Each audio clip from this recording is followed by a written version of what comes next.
Good afternoon, everyone. My name is Paige Henry, and on behalf of Blue Green Connections, it is my pleasure to welcome you to the much anticipated 2021 Florida Gulf Coast Hope Spot Anniversary Panel Discussion. Blue Green Connections is a 501c3 not-for-profit organization based out of Dunedin, Florida. Our mission is the sustainable use of land and waters, and we're proud to have, as one of our key accomplishments, the successful designation of the Florida Gulf Coast Hope Spot, which will be discussed and celebrated further in our discussion today. We could not have done this alone. We were supported and aided by many individuals, organizations, research institutions, and governmental entities, several of whom are represented here today. Today we will be hearing about groundbreaking steps that have been taken in the past year to create a sustainable future for the Florida Gulf Coast Hope Spot from great scientific minds, public servants, and dedicated environmental advocates. We would like to thank all of our wonderful panelists participating today. Today we will be hearing from Ed Sherwood, representing the Tampa Bay Estuary Program, Natalie from the City of Dunedin, Dr. Kathy Guindon, representing the Florida Fish and Wildlife Conservation Commission. From the National Oceanic and Atmospheric Administration, we have Dr. Tracy Fanara, Duggan Cooley of the Pinellas Community Foundation, Dr. Ryan Orgera of Sanibel-Captiva Conservation Commission, and Dr. Sylvia Earle herself, representing Mission Blue. If you have questions for them, please submit them using the Q&A button on your screen. More questions during the Q&A session at the end of this discussion. I'd also like to thank our event sponsors. The BP team at Keller Realty is our premier sponsor. The BP team is a local Dunedin realty team with a simple mission statement: superior service, remarkable results. Thanks also to Moat Marine Laboratory and Aquarium as gold sponsor. Based in Sarasota, Florida, Moat is a nonprofit marine research institution committed to the belief that the conservation and sustainable use of our oceans begins with research and education. Could all panelists now please turn off your cameras and mute your audio? Thank you. Now, I have the somewhat awkward task of introducing myself. Representing Blue Green Connections, I am a board member of Blue Green, a partner and member of the founding family of the Tarpon Springs Aquarium and Animal Sanctuary, and president of Paige's Planet, an educational platform for kids that seeks to promote preservation through hands-on activities and the arts. And today I will be wearing my blue-green hat. So I'm going to go ahead and share my screen. All right. So just a little bit about ourselves. Blue Green Connections, as I said, is a not-for-profit organization founded in 2019 as a result of a collaborative effort to designate the Florida Gulf Coast waters as a Mission Blue Hope Spot. Our mission is to support the sustainable use of land and waters through education, communication, cleanups, and other initiatives. We accomplish this through our guiding principle that the whole is greater than the sum of its parts. And what I mean by that is that by working together, all rowing in the same direction, so to speak, we can accomplish so much more than we can as individuals or separate organizations. So collaboration with individuals, organizations, governmental agencies, everyone is key. Dunedin, Florida happens to boast being the city where a young Sylvia Earle first fell in love with the ocean and now is proud to be the home city of the Florida Gulf Coast Hope Spot. Sylvia's global success has inspired this small community to act locally and think globally when it comes to preserving our precious lands and waters. In 2019, this community rallied behind two sisters, Vicky Love and Tracy Love Tippin, pictured here at our first Hope Spot celebration, and Ray Bouchard, a local environmental activist, as they made it their mission to have our beautiful little home part of a globally recognized Hope Spot through Mission Blue. In order to successfully complete this endeavor, they formed the not-for-profit organization, Blue Green Connections. So here it is. This is a picture of the Florida Gulf Coast Hope Spot area. You can see that the north boundary extends up to Apalachicola Bay, which was chosen for oyster habitats that are in critical need of protection and restoration. The southern boundary is down at 10,000 Islands, which is the lower area that sustained a significant impact from both red tide and the contaminated water from Lake Okeechobee, which scientists say may exacerbate red tide, a growing problem in this area, which we'll hear more about later. The west border reaches out past the Florida Middle Grounds, and you'll also see on this map from the peach tan area that it covers a significant area of coral essential fish habitat and hard rocky bottoms. These offshore hard rocky bottoms are an area of elevated limestone from 5 to 23 million years ago. They are now covered with quartz-rich sand, which then also forms the barrier islands. They support an extensive living benthic community, which also provided the sponges for the Greek sponge diving industry in the past. This feature is not known to occur anywhere else in the world at the scale it occurs here. There are also a lot of other unique habitats in this area that we're going to look at really fast. Those are the key features that drove Tracy and Vicki and Ray to select the area for the Hope Spot, but it has many other interesting characteristics as well. I'm just going to highlight a few of them. Mangrove forests, for one. They're all over our barrier islands, at least the undeveloped ones. And the mangroves are a habitat for many species. And they also protect the mainland from storm surge events by buffering winds and the surge itself. Likewise, with the barrier islands, they're a protective element. They also are rookeries for many bird species. 3 Rooker Island, just off the coast near our Hope Spot home city of Dunedin, is one of the top nesting colonies for shorebirds in the entire state. Grass beds are especially prevalent from Tampa Bay northward. They provide protection from storm surge again. They're also a vital ecosystem for everything from microbes to sharks. Many fish use the grass beds as a nursery area.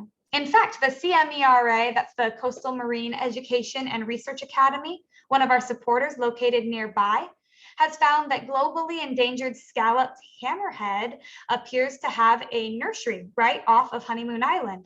They'd never seen young scalloped hammerheads there prior to 2017, but in 2017, they found 2, and in 2018, 11. They have ongoing research in this area.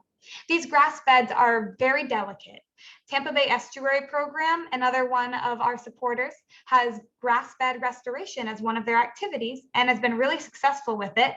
Blue holes are incredibly unique places, large cavernous ecosystems that may provide connectivity between the groundwater and the ocean, oyster reefs. Besides breeding oysters, the architecture of the shells serves as a habitat for a wide variety of species, salt marshes, also a nursery area for sharks, many other fish.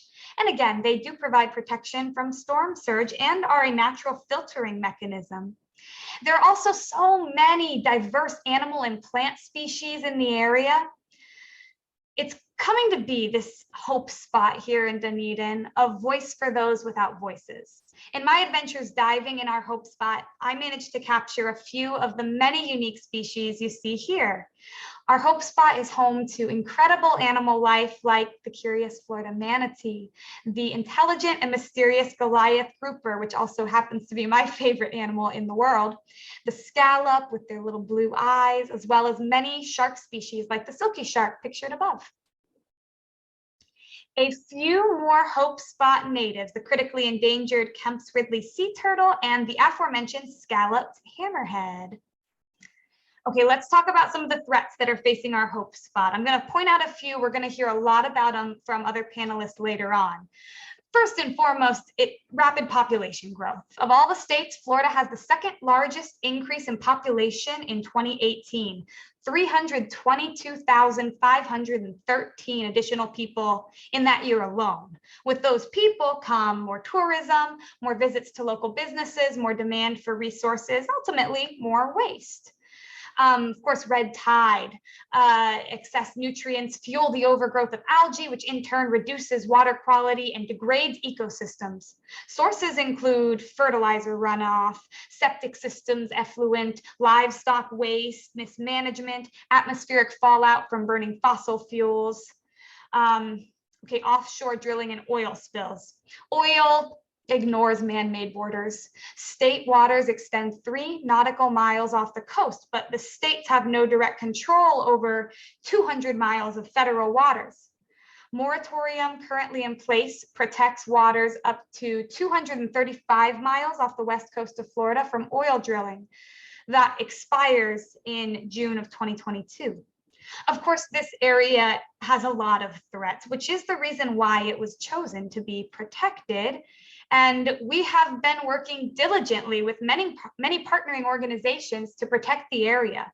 We launched the Beacon City and Beacon Business program to recognize efforts by municipalities and businesses to help our environment. The goal is to work with local governments and small businesses to create an incentive and marketing boost for more sustainable business practices. We've also continued to work with local youth by holding an annual youth summit, which actually just finished today. You might have gotten to see both. They're focused on kids and education. We have distributed a seagrass meadow activity book designed by students. Those students were from the Florida Gulf Coast High School, from a class there. And that's designed to help youth educate youth through the community. We have created signs and permanent displays within the community about the Hope Spot by partnering with students from Pembroke Pines. Along with many individuals, businesses, the local government of Dunedin, Florida, we aided in a mission to save the undeveloped and delicate habitat now called the Gladys Douglas Preserve. And Nicole Matthews, a board member of Blue Green Connections, was very involved with that. We have also supported the saving of other undeveloped areas. And we have a couple of events that are upcoming. A festival celebrating the Hope Spot to be held February 12th in Dunedin's beautiful Edgewater Park. And we have an upcoming beach cleanup at Honeymoon Island right around the corner, November 6th. So if you would like to, if you feel so led, especially after you hear all these amazing panelists coming up, we want to empower you to take steps to protect the environment.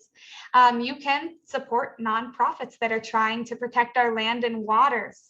The groups that our panelists are a part of is a great place to start. And we will have a link leading to where you can donate to their organizations in the chat today. Be mindful and practice sustainability in your everyday life. It's back to the whole is greater than the sum of its parts concept. A lot of people working together does make a big impact. Engage with elected officials to make sure they know environmental health is important to you and vote. Speak with your money, support sustainable businesses, and of course, help spread the word in education. So that's it. Blue Green Connections and our many partners are proud to champion the Florida Gulf Coast Hope Spot and its many wonders. A reminder to submit any questions along the way today in the Q&A section of the webinar. All right. And now you can hear some of our other wonderful panelists speaking.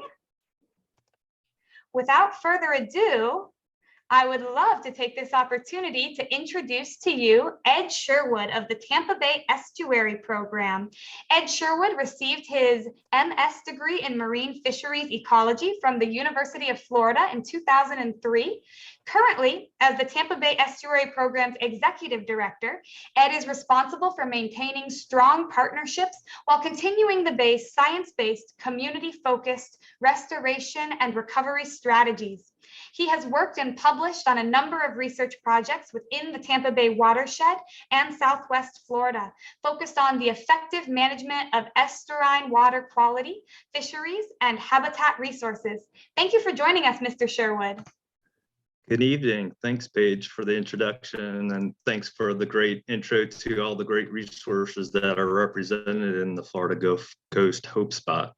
I'll be focusing a little bit on some of the seagrass resources that we help manage in Tampa Bay, but also talk about some of the events in 2021 that were a bit of a challenge to continue to maintain and sustain those seagrass beds in this critical estuary in the west central coast of Florida. So I'll give you a little bit of background about who we are as the Tampa Bay Estuary program, some of those initial restoration goals and the current status of the seagrass resources in the Bay. and then talk about some of those challenges we had in 2021. But hopefully I'll leave you with a bit of hope for the future and a renewed interest and commitment to restoring the estuary back to its vigor that we once saw in the early 1950s. So without further ado, I'll go through my presentation. Hopefully it will advance. There we go. So as I mentioned, the Tampa Bay Estuary is on the west central Florida coast on the Gulf of Mexico. That red boundary on the map to the right is basically the watershed boundary. So all those land surfaces in Pasco, Hillsborough, Manatee, Pinellas counties all drain to the Tampa Bay Estuary. And through our partnerships, we are one of 28 national estuary programs developed as a partnership organization. And through those governments, we developed a comprehensive conservation management plan to help restore the Tampa Bay Estuary. We were founded back in 1991, so 2021 is actually marking our 30th anniversary year. That plan and some of the primary elements of it were centered around that key habitat, seagrasses. And we established a primary recovery goal of trying to get seagrasses back to the total coverage that was estimated back in the 1950s. So it's taken a long time, but we've had some very good progress in our region in terms of restoring those seagrasses. And it's based on a paradigm that Paige alluded to, is that if we can control the amount of nutrients flowing into our coastal water bodies, that will in turn help us keep clearer waters and allow sunlight to penetrate to the bay bottoms and allow those seagrasses to recover. We lost about half our seagrass resources from the 1950s to the 1980s. And since that time, we've been trying very hard to get the bay's water quality back to a condition that would be supportive of these seagrass resources. The graphic on the right basically is an assessment of our water quality conditions in the main bay segments in Tampa Bay. And you can see going from red bad conditions in the 70s to more of the green conditions means that we've been having improvements in water quality, especially over the past 20, 30 years, but we still have some trouble spots, particularly in one bay segment called Old Tampa Bay, where we've had marginal water quality conditions for the past couple of years. As I mentioned, our recipe of trying to restore water quality has been centered around controlling nutrients that flow into from the Tampa Bay watershed into the estuary. And as I mentioned, the bad old days in the 1970s were represented by a large amount of nutrients flowing into the estuary. So we estimate about 9,900 tons of nitrogen flowing into Tampa Bay at that time, a majority of which came from poorly treated point sources like domestic wastewater treatment plants or poorly treated industrial sources. But as I mentioned, the great work that has been done in our region over the past 30, 40 years has really shrunk the amount of nutrients flowing into the estuary. And you see now that graphic on the right, the pie on the right, represents where the majority of our nutrients come from in the Tampa Bay watershed. And the majority of our nutrients are flowing from stormwater sources or other non-point sources that flow into the bay. But the good news is we've cut the 1970s to about a third of what was represented back then. And that in turn led to a large amount of that seagrass recovery. But as I mentioned, we still have some problematic areas. The old Tampa Bay segment is the upper left lobe of the Tampa Bay proper. And we've been experiencing some seagrass losses as of late, particularly from the 2018 to 2020 period. And we think it's largely due from an algal species, and it could be a harmful algal species called pyridinium. Every summer, this species has been blooming in this particular bay segments going back to about the mid-2000s. And as of late, we think that's probably causing some shading effects where we're starting to lose seagrass resources in that bay segment. And the problematic condition in that bay is that we're actually seeing increases in stormwater loads into that particular bay segment. And this trend is different from all the other bay segments where we're continue to see seagrass recovery. So our focus is not only addressing a lot of the nutrients coming from the urbanized environment in that bay segment, but also addressing some of the physical barriers that are allowing that particular algal species to proliferate. There's three main bridges that connect the Tampa and cities of St. Petersburg. And those are causing tidal circulation issues that are also allowing this algal species to capitalize on those physical water quality conditions and proliferate in the summer months. So we're looking for ways to not only reduce the amount of nutrients, but also improve tidal circulation through either causeway alterations or other modifications to some of the ditches and the more urban infrastructure that carries the stormwater from our developed watershed into the bay. And then as you probably have heard in the news, 2021 was also a unique year for us in terms of dealing with the Piney Point facility. Piney Point facility is a remnant phosphate mining facility that was taken over the state when the original mining company went bankrupt in the early 2000s. And about March, this facility actually was in danger of flooding the surrounding community and port facilities. And there was remnant wastewater that was still held on site. To avoid a catastrophic breach of some of those containment cells that was holding that wastewater, there was actual release of about 215 million gallons of that water into Tampa Bay proper. And with that water came a large amount of nutrient loads that are being simulated there on the right, the picture of the right. This is a graphic from the University of South Florida showing the first 10 days of the initial discharge from that Piney Point facility, which is represented by the orange star. So that large nutrient load was very concerning to us because it potentially could stimulate algal production, further shading out seagrasses that were in a tenuous position in terms of recovery in Tampa Bay. Large algal blooms might cause, or harmful algal blooms might cause in the Tampa Bay watershed. We were able to band together a lot of great organizations in the watershed to understand what the potential impacts from that discharge were going to be. You see a host of the entities represented by the colors there on the right and all the data points that were collected. So there was a great amount of effort and water quality, seagrass macroalgae, as well as benthic and fisheries monitoring that was conducted in response to that initial discharge.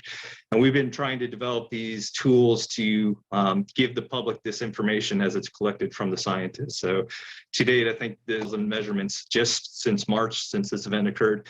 We're using that information to contrast it to the long-term record of water quality that has been collected in the Bay by some of our county partners. And this is represented by some of the graphics here. But what that allows us to do is show how anomalous water quality conditions were in Tampa Bay during this period where we had discharges and the nutrients circulating in lower Tampa Bay. These graphs are showing some of the algal conditions right after the event. We had an actual diatom bloom right offshore. It was a non-harmful species, but there was an immediate response once these nutrients were discharged in Tampa Bay.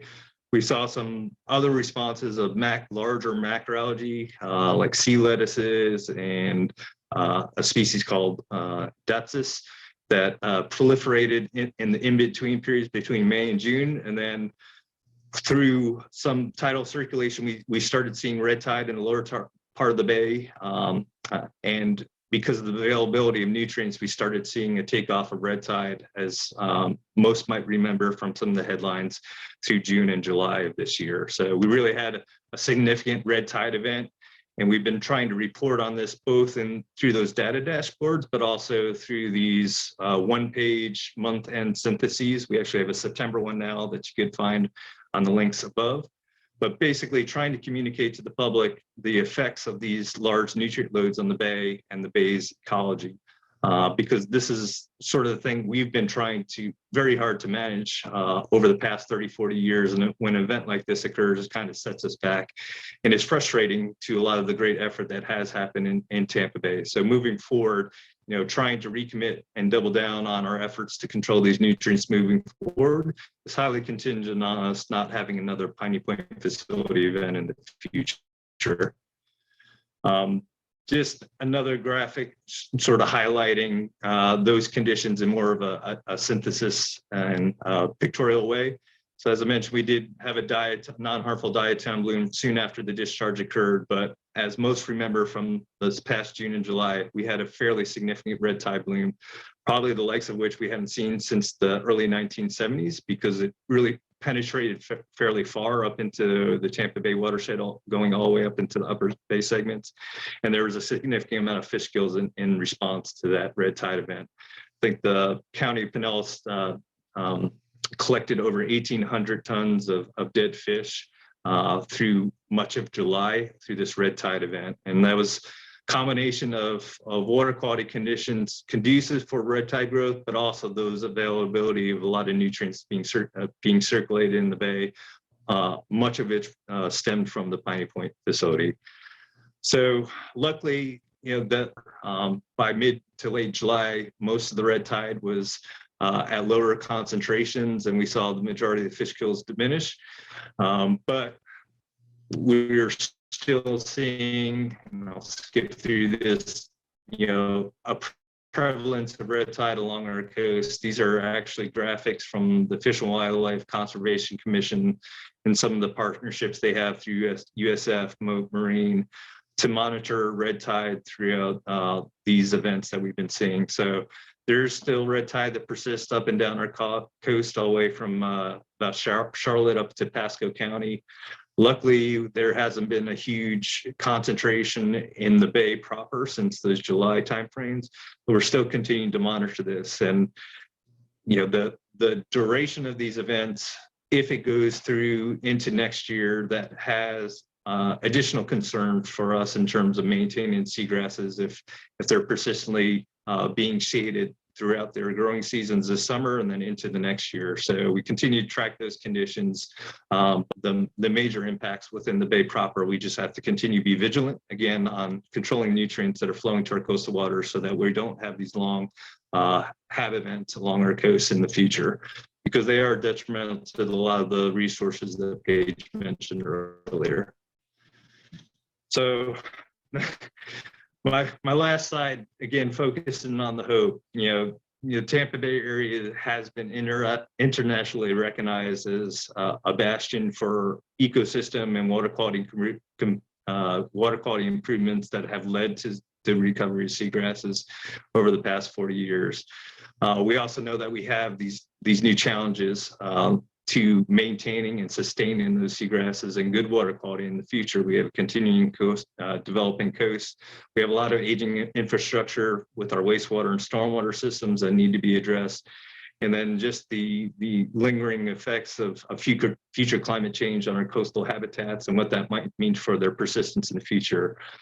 All those questions we continue to have to make progress on. Our mantra, again, from the estuary program's perspective, has always been to try to reduce the amount of nutrients flowing to our watershed, because that usually manifests into good conditions for seagrass resources, which are their canary in the coal mine.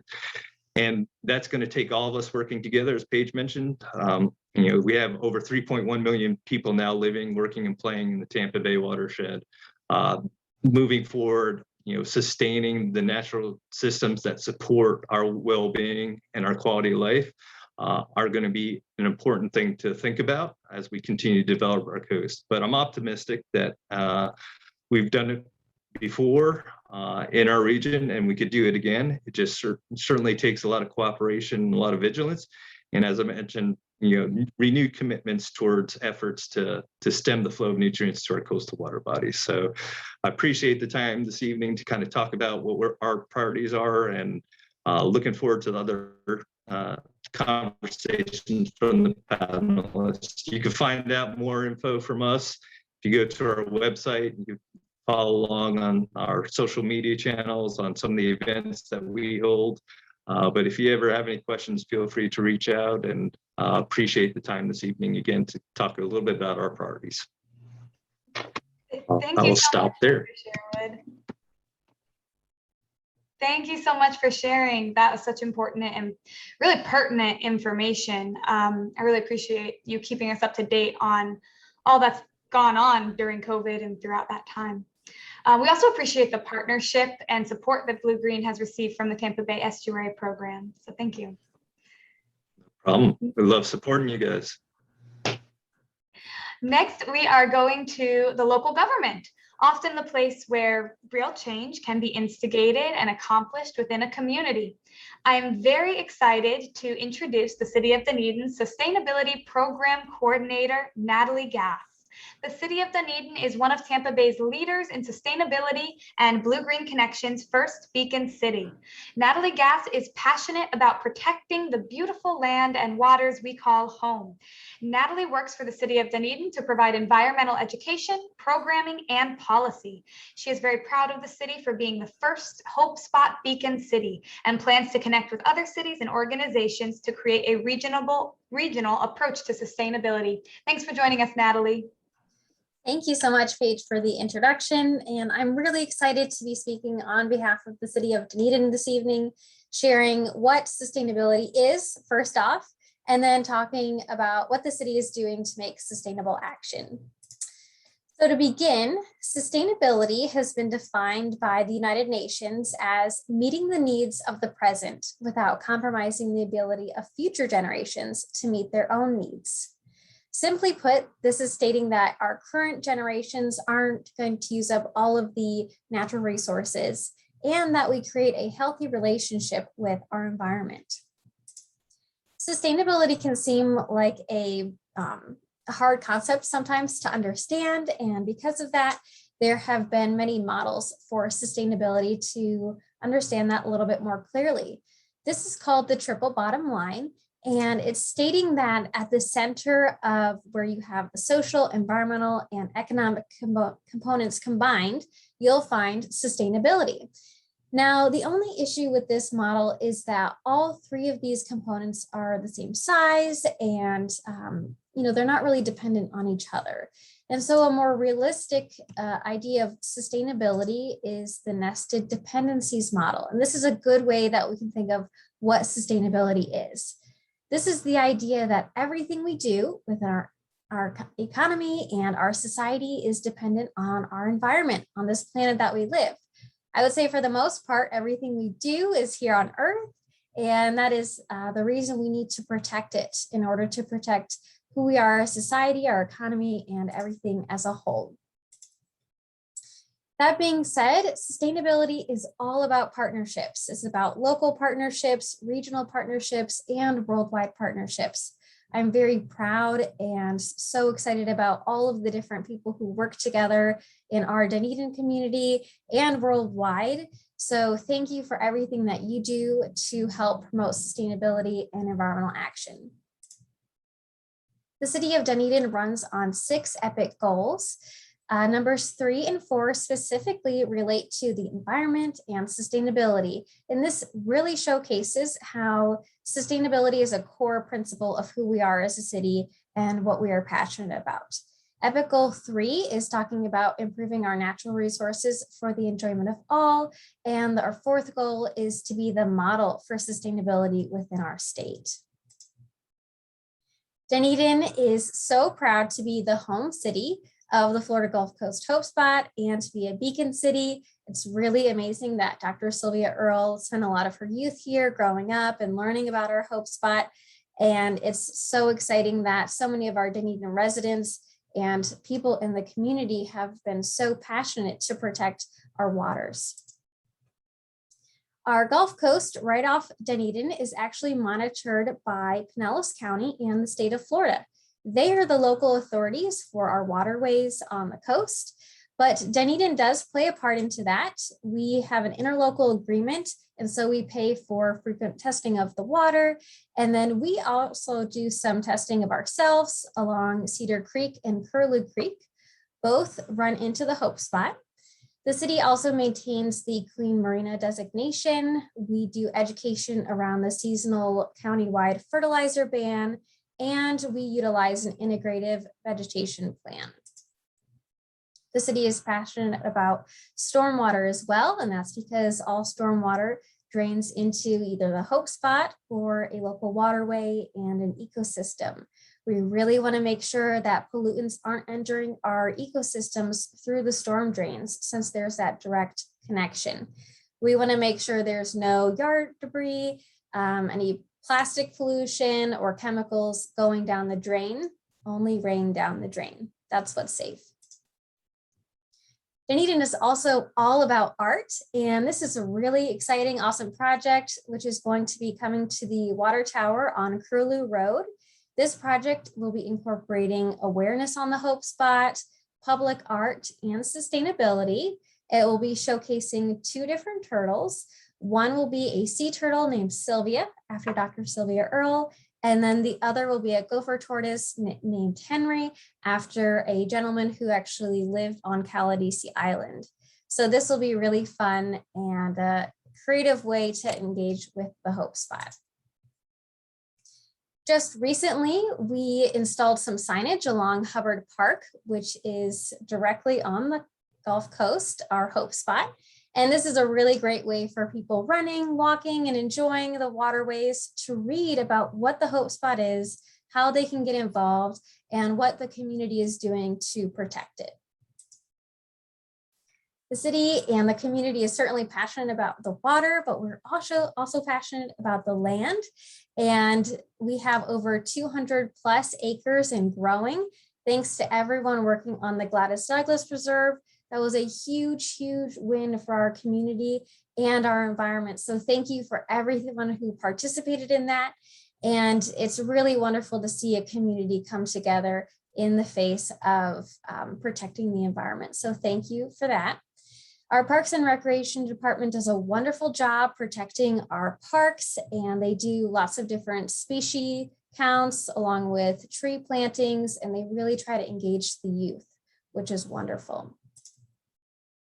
Dunedin has been a tree city for over 30 years and continues to expand the urban tree canopy, along with creating very innovative ways to make trees live longer and have healthier lives in an urban environment. As you can see here in this picture, that was a project to help allow for the roots to grow wider and have a healthier base. Dunedin has a lot of different educational programs, and these are for all ages on all different topics. It's wonderful to see kids out in the environment during our nature camps in the summer, and this really allows students to get that hands-on experience and that early on understanding of why it's important to protect our environment. Oh wait, the loud siren. The city is a Ready for 100 city, meaning that we have clean energy commitments to power our municipal operations entirely with renewable sources of energy by 2035, and then community-wide by 2050. So this is another really wonderful group project that the community is passionate about. The city partnered with Duke Energy to install electric vehicle charging stations throughout the city. There's now 10 places to charge an electric vehicle for no cost, and anyone can download the Green Lots app to find out where those locations are and their availability. In April, the city launched a backyard compost program called Dunedin Does Compost, with lots of online resources, a free 2-hour course, and then we have lots of resources at our library. And anyone who completes the course and is a Dunedin resident can actually pick up a free compost bin. Finally, the city is working on its first sustainability master plan, and this is a community project as well. We have community writing teams working on this, and it's really going to encompass many environmental projects. So we're excited for this to come to fruition. As you can see, there's a lot happening at the city in terms of sustainability projects and environmental action. Because of that, we've won some awards through the FGBC, or the Florida Green Building Coalition, for being a green local government. So 2013, we were the first city in the state to receive that platinum level. And then in 2019, when we recertified, we actually got the highest score they've seen in the state, which was so exciting, and we're very proud of that. You want to learn more about what the city's doing, you can go online, dunedingov.com/greenscene, for lots of information and ways that you can get involved. And I'm very thankful for your time this evening and very proud of the community. So keep doing what you do best and keep Dunedin delightful. Thank you. Thank you so much, Natalie.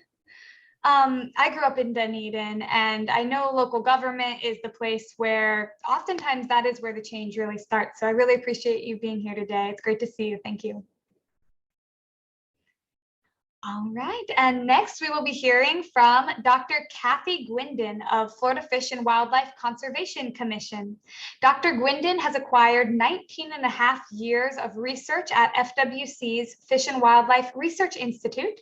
She studied mangrove and seagrass fish communities, the fishes of Tampa Bay's river system, the life history of Florida pompano, and all things tarpon.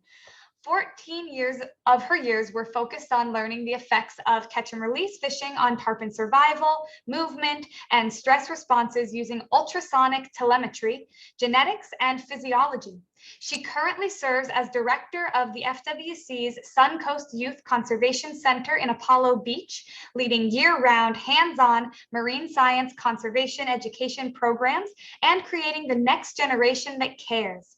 This facility is part of the Florida Youth Conservation Center's network and a unique conservation public-private partnership between the Tampa Electric Company, the Florida Aquarium, and FWC that she will tell us a little more about today.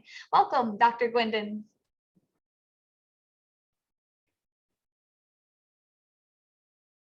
Oh, I think you're still on mute, Dr. Guindon. Thank you. See, my own technical assistance, thank you. I appreciate being invited to join the panel discussion this afternoon. And I feel very fortunate to work where I work, and I'm going to give you all a little bit of overview and a tour of this really neat campus over in Apollo Beach that FWC is participating in, which definitely is contributing to our future sustainability and ocean conservation success. So with Florida Fish and Wildlife Conservation Commission, we've got our researchers who are studying the resources, the managers who decide if those rules and regulations need to change, our law enforcement group that makes sure people are doing what they're supposed to do, and then folks that focus on habitat and species conservation. About 10 years ago, what we discovered is each group was doing its own source of education and outreach, and it was not really organized. So they thought, why not put together a new office, focus on education, and make it more than just FWC? Why not make it a statewide network? So the Florida Youth Conservation Centers Network, this crazy acronym right here is what it is called, was born. Where our goal is to have 400 partners. We're very close to that now, and we all share a mission to create the next generation that cares. It doesn't matter if you're a YMCA, a Girl Scout camp, a county park, or FWC, we're sharing this mission. And you can see these 4 areas marked with the big blue star they're the facilities that are FWC. And I'm going to tell you about this one located right here in that central west coast of Florida, which is the Suncoast.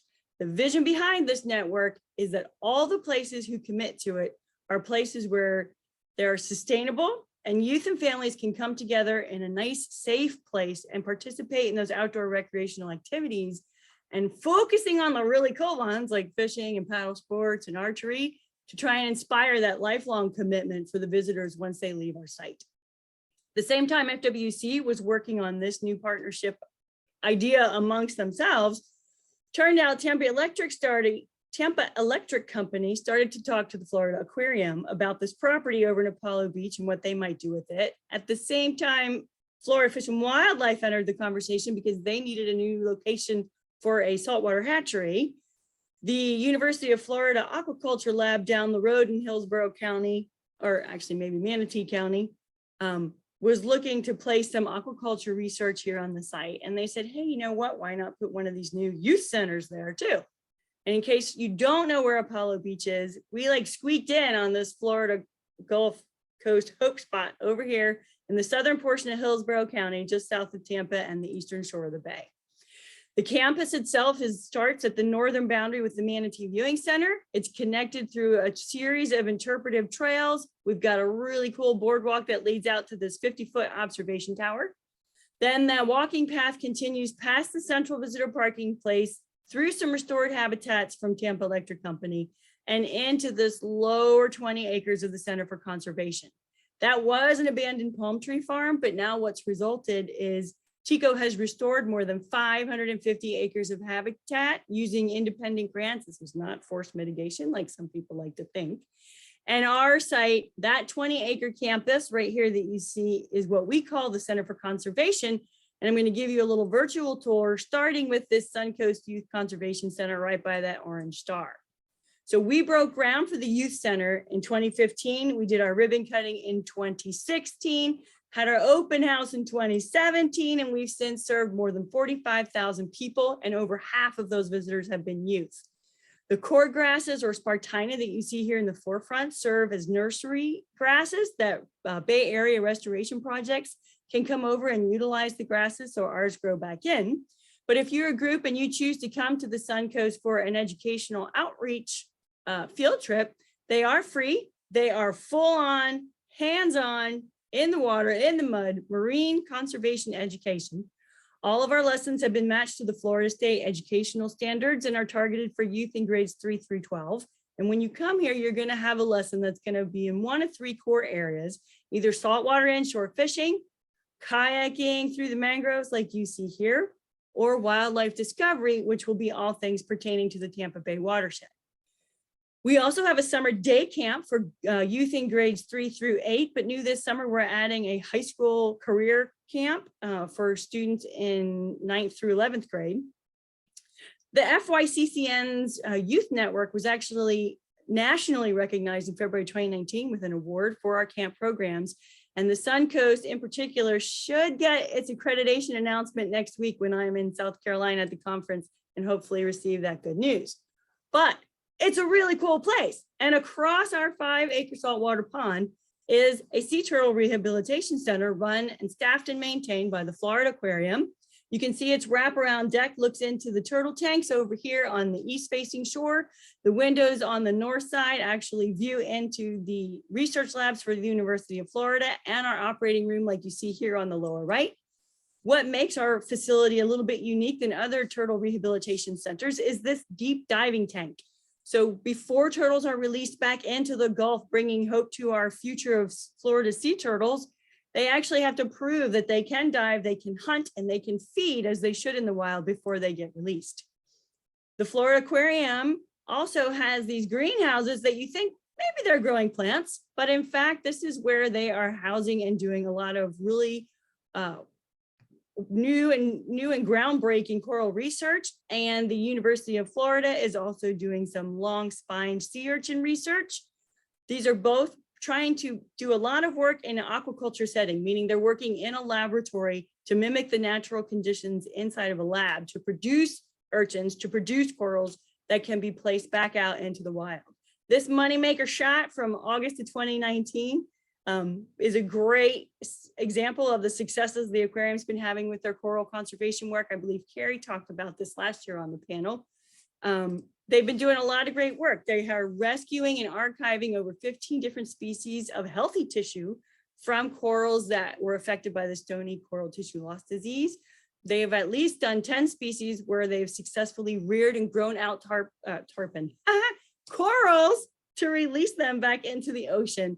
And because of the success of going from the individual polyps settling on these ceramic tiles to growing out corals that can be outplaced into the ocean, we are having a new grant that's going to expand from their 3 coral greenhouses to a new series more, expanding that research being done.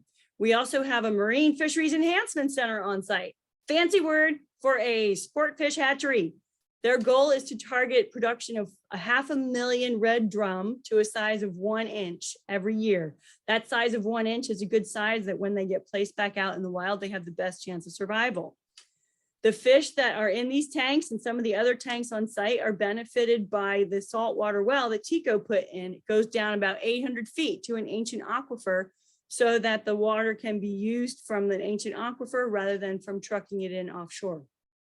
Our successful fishing and fishing programs received recognition from the Union Sportsman Alliance, who worked with the Fish and Wildlife Foundation, and about 7 or 10 local labor unions who over the course of 9 Saturdays came into our site and hand built this ADA compliant fishing pier so that we're able to continue to promote how is FWC studying fish promoting recreational, sustainable fishing so that people can still appreciate the resources today and learn how to enjoy them in the future. So what we have now is this beautiful Center for Conservation campus. It is going to be open to the public 7 days a week, starting November 1st, which is very, very, very soon.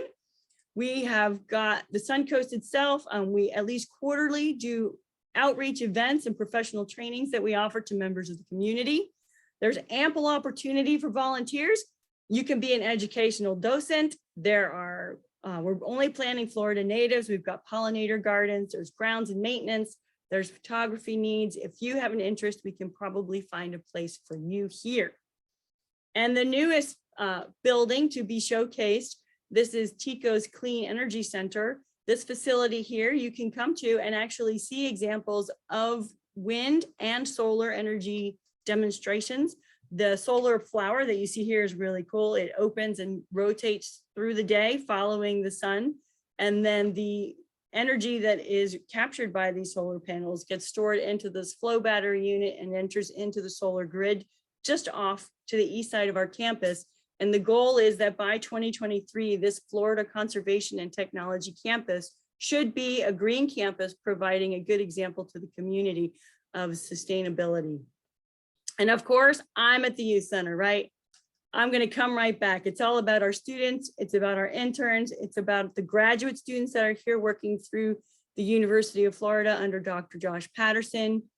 This high school student right here, Miss Jordan Jones, she came here as a summer intern, was curious about what fish we have. I said, I don't even know. We just built the pond. We just built the campus. Let's take a look. She put together a survey, started it as a summer intern. It got picked up by Samantha Schauberg, who you see here, who finished it as her master's project. And it has since been published in Restoration Ecology Journal. So the youth today are fully capable of coming up with new and innovative ideas that can add to and inspire this future generation to contribute. And yeah, if you come here for a field trip to the Suncoast Youth Conservation Center, or you focus on something that's with FWC, Florida Fish and Wildlife, you're probably going to learn something about fish, something about fishing, maybe throw a cast net for the first time. But it's more than just that, right? This campus has the great opportunity to put these, to help develop the 21st century leadership skills into the people who come through our property. We're teaching problem solving and patience, teaching respect and responsibility for the natural resources that go into the bay and out into the Gulf, bringing hope to the future. And these are exactly the kind of characteristics that you want to have in those stewards who are going to take care of the future once I'm gone, but that ocean still persists. So I'm very fortunate again to be part of this Florida Conservation and Technology Center's partnership with big business, non-for-profit, and academia working with state government. People thought it wouldn't work, but we're here and it's a success. And I hope that maybe you'll take the time to come and visit. Thank you so much, Dr. Guindon. That was amazing. I know Manatee Viewing Center is one of my favorite places to go personally, and it's just so exciting to hear about all the things that are being developed. So thank you so much for presenting today. Thank you. Oh, no problem. Now, I have the pleasure of introducing Dr. Tracy Fanara. Dr. Fanara, or Inspector Planet, as many of her fans know her, is an environmental engineer and research scientist with a BS, ME, and PhD from the University of Florida. Tracy spent almost a decade designing water systems around the world, was the design engineer on 2 nationally winning EPA design teams, was a National Science Foundation SPICE Fellow, and was selected as a U.S. Presidential Management Fellow, along with many other accomplishments. Tracy is a scientist and program manager at the National Oceanic and Atmospheric Administration, NOAA, where she works to protect humans and wildlife by collaborating with scientists and engineers from all over the world to understand and forecast Earth systems from the bottom of the sea to the sun. Before joining NOAA, Tracy managed the Environmental Health Research Program at Mote Marine Laboratory, where she was called on as an expert in the Florida water crisis. She has also made many other public appearances and helped give a voice to conservation efforts. We are very excited to have you joining us today, Dr. Fanara. Thank you so much for having me. It's an honor. And hearing all these talks, we're doing such amazing things in the Gulf Coast, and I'm honored to be a part of this. I'm going to share my screen right now. All right, can everybody see this? I'm going to assume that's a yes. All right, so how to save the world. I pretty much title all of my talks like that because education and awareness of our actions on a personal level all add up to big changes in the world. So I am an environmental engineer. My career experience has been very, very diverse. I became an environmental engineer out of just by chance at the University of Florida when they rejected me. I went to UF and I knocked on every door until somebody let me in, and it happened to be environmental engineering. There's a lot more to that story, but that's when my whole life kind of came together, because I grew up in Buffalo, New York, one of the most polluted cities in America. And I realized how everything was connected, and environmental engineering is a discipline that allows you to create all the things that humans need to survive: clean water, clean air, enough food, and you get to design and build things. Now, my experience was a little bit different than others. I went into land development. I thought that I would be on the good voice, on the bad side, and I just realized that we were just mismanaging our land for so long, and I saw the cyanobacteria train coming from a mile away. And so I went back to school to develop solutions and create a better world. So I focused on hydrologic restoration, or low impact development design, basically taking urban environments and going back and retrofitting them to maintain the natural water cycle, to treat nutrients at the source, preventing cyanobacteria blooms, nutrient loading, ecosystem change, temperature changes with stormwater. As people have said earlier, in my favorite science fact, every single drop of rain that lands in the state of Florida and in most of the country actually ends up in our natural water bodies. So it's really important that we understand that and treat the rain that comes down in the runoff as such, that it's going to be part of the habitat for our ecosystems that are on the bottom of the food chain and eventually do impact us. So after graduating with my PhD, I became the program manager of environmental health at Mote Marine Laboratory, because I felt that at Mote, I can make the biggest difference in the world. It was the offer that paid me the least, and I took it anyway because I was going to be able to do research and communication. The thing is, I was so used to doing big picture projects, and here at Mote, I was going to be focused on a microscopic organism called Karenia brevis.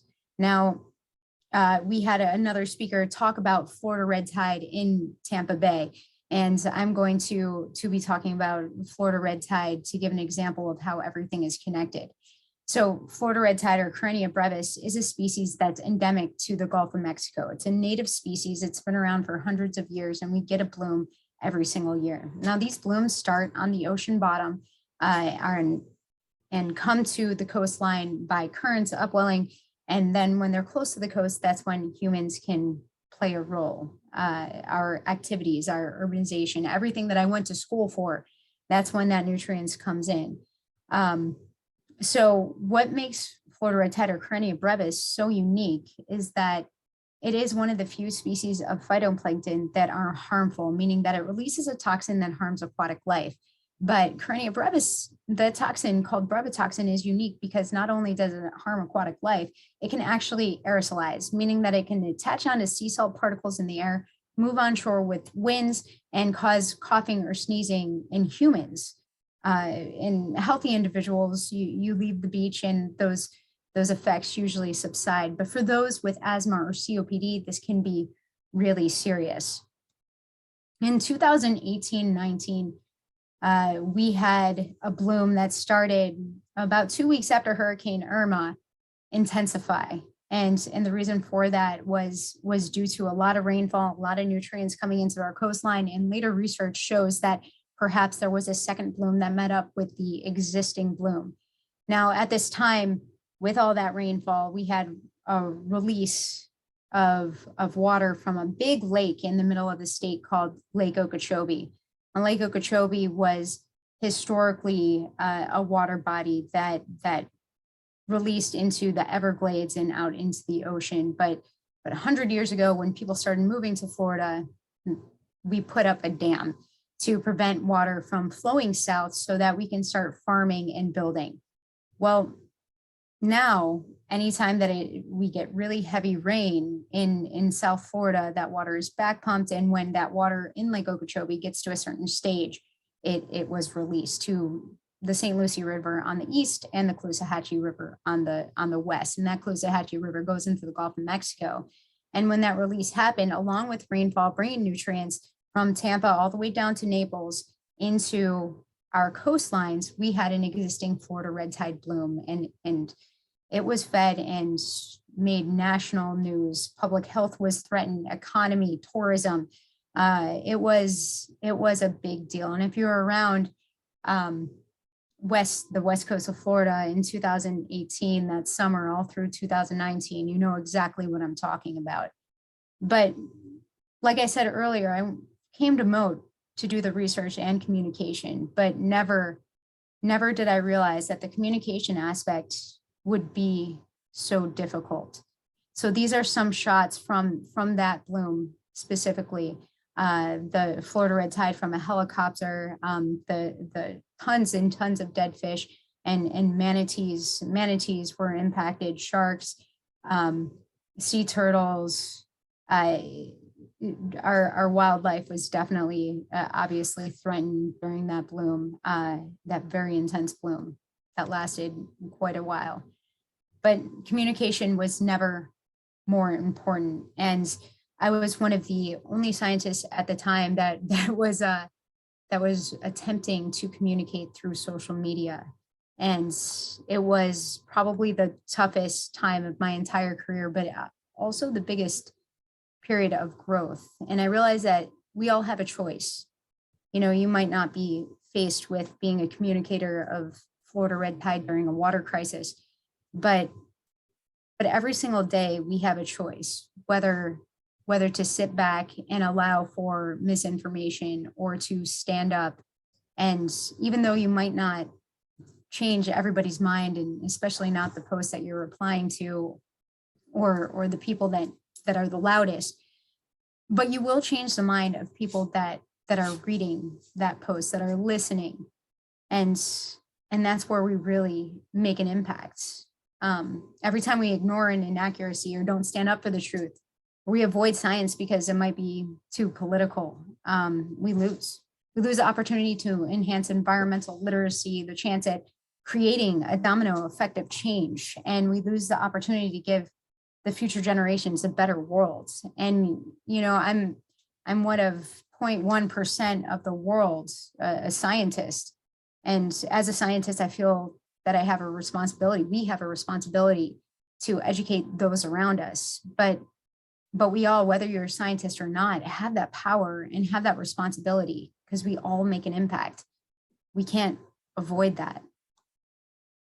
So what I learned from this is how to create chaos long-term, teach people how the world works. A lot of people haven't had a science class in 40, 50 years.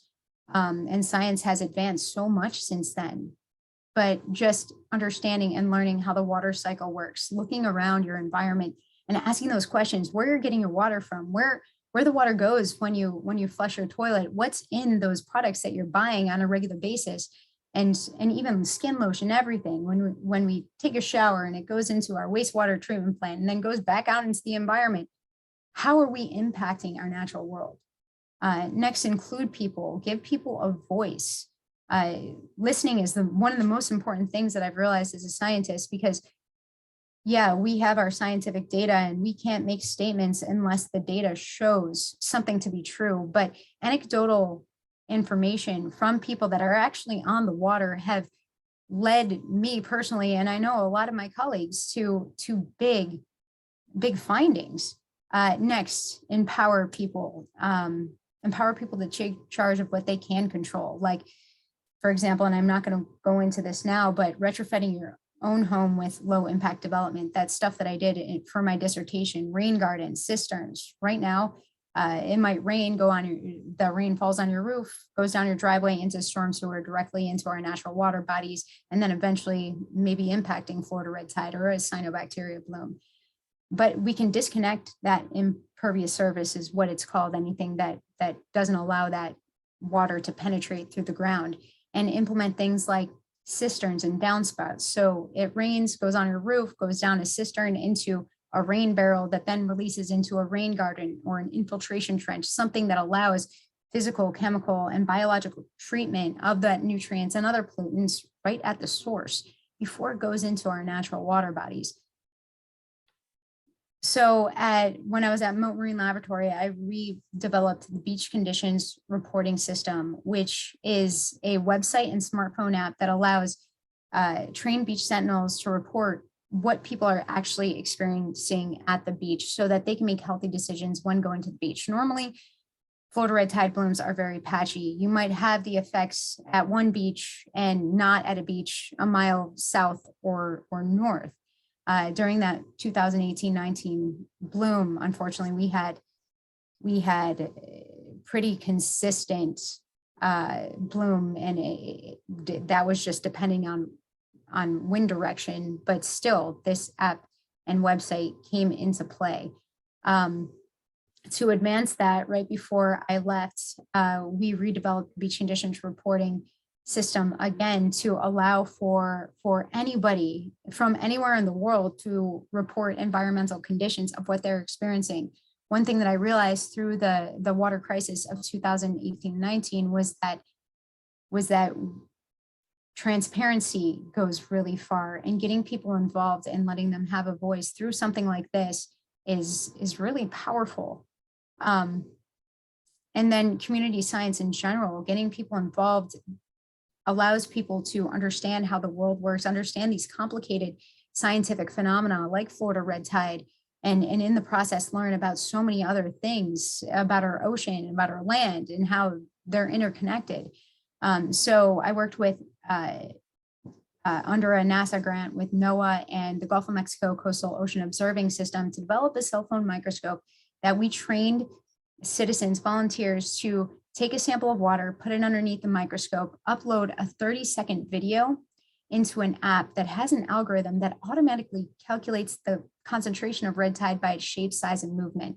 That information goes automatically into a NOAA respiratory irritation model. We also worked with biofiltration to see if in canalways where people don't have the choice to leave, if bivalves, filter feeders can actually filter out the toxin. We know that these bivalves, we can't eat them during the Florida red tide bloom because they do uptake the toxin. So if they're uptaking it, then they're removing it from the water column. How much would we need to actually alleviate some of that respiratory irritation for those people that live right there? And there's a number of community science projects that Mote Marine Laboratory and others are doing on a regular basis. So my job at Mote was the best job that I have ever had, I will ever have. I loved it. I loved every single moment of being at Mote. So why am I not there right now? Well, because I got a really good offer from NOAA. So 70 years of red tide research, people, we were scientists locally, were treating red tide like a local problem, taking samples, and those samples, the number of samples were different every year based on how much money we had to actually do the research. So we had inconsistent data streams. But still, is this a local problem? Is anything really a local problem? So not only did I go to NOAA just because, I think that kids should be wearing NOAA shirts. There's so much about the ocean that we don't know. NASA is great. Don't get me wrong. I've done work with them on aquaponics in space. But NOAA has more satellites. That's a true story. And our oceans are our lifeline. I mean, of course, space is important as well. But come on, we need some NOAA higher. So the reason why I took this job is because I saw all this stuff happening in Florida. I saw that we were treating it, especially Florida red tide, like a local problem. And it's not. You know, there is evidence that hurricane events are tied to the initiation and end of Florida red tide blooms. We saw that big bloom 2017 to 19 start 2 weeks after Hurricane Irma. This current bloom started a couple weeks after Hurricane I think it was Ada came through Tampa Bay last year, 2020 in November. And then we saw the bloom move north, of course, and then get very intense in Tampa Bay. And we had heard another speaker talk a lot about that. But we've also seen hurricane events end blooms. Florida red tide cells are unarmored, meaning that they are easily lysed. And if there's a lot of turbulence and wind, they can potentially break open, and these events might alleviate some of these blooms. Next, can you believe that sands from Africa are transported all the way over the Atlantic, feeding the Amazon rainforest, but also feeding an organism in the Gulf of Mexico called Trichodesmium, a precursor to Florida red tide? Next, ocean currents are a huge player. The Florida loop current and where it is plays a big factor in the intensity of Florida red tide blooms. Some scientists think that 40% of the US draining into the Gulf of Mexico, causing the second largest dead zone in the world because of the nutrient loading coming into the Gulf of Mexico, might play a role. And blue holes, ancient sinkholes in the Gulf of Mexico, 50 miles offshore of Gulf of Mexico, my friends just found might be contributing nutrients from the land. So I came to NOAA to connect all of these systems and connect all of these dots. And the way that we do this is through models. I know this is a dumb joke, not these models, but these models. So yes, now I'm at NOAA. I'm the Coastal Modeling Portfolio Manager at the National Ocean Service.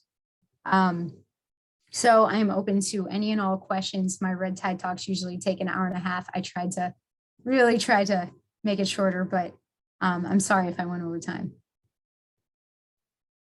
Thank you, Dr. Fanara. No, it was all amazing stuff. I really appreciate you presenting today and for all the work that you have done and continue to do to investigate, engineer, and educate. Thank you for joining us today. We are now heading over to speak with Duggan Cooley, CEO of the Pinellas Community Foundation. Duggan has spent a lifetime fundraising and providing service for nonprofits, and he has raised more than $85 million in support of well-respected community institutions. In 2016, Duggan was hired by Pinellas Community Foundation. By 2019, Pinellas Community Foundation celebrated its 50th anniversary with a solid brand, enhanced presence in the community, community responsive granting, and ever-increased assets, which have increased by 45% during his tenure.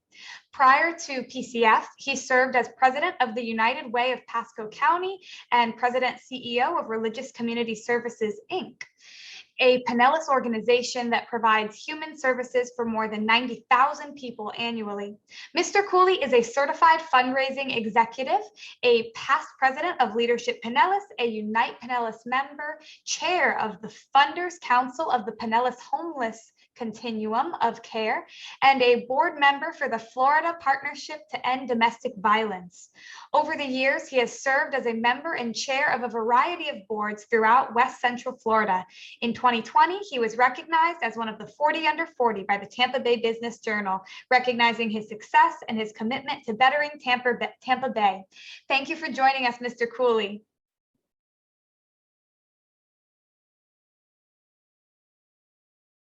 I think you may still be on mute.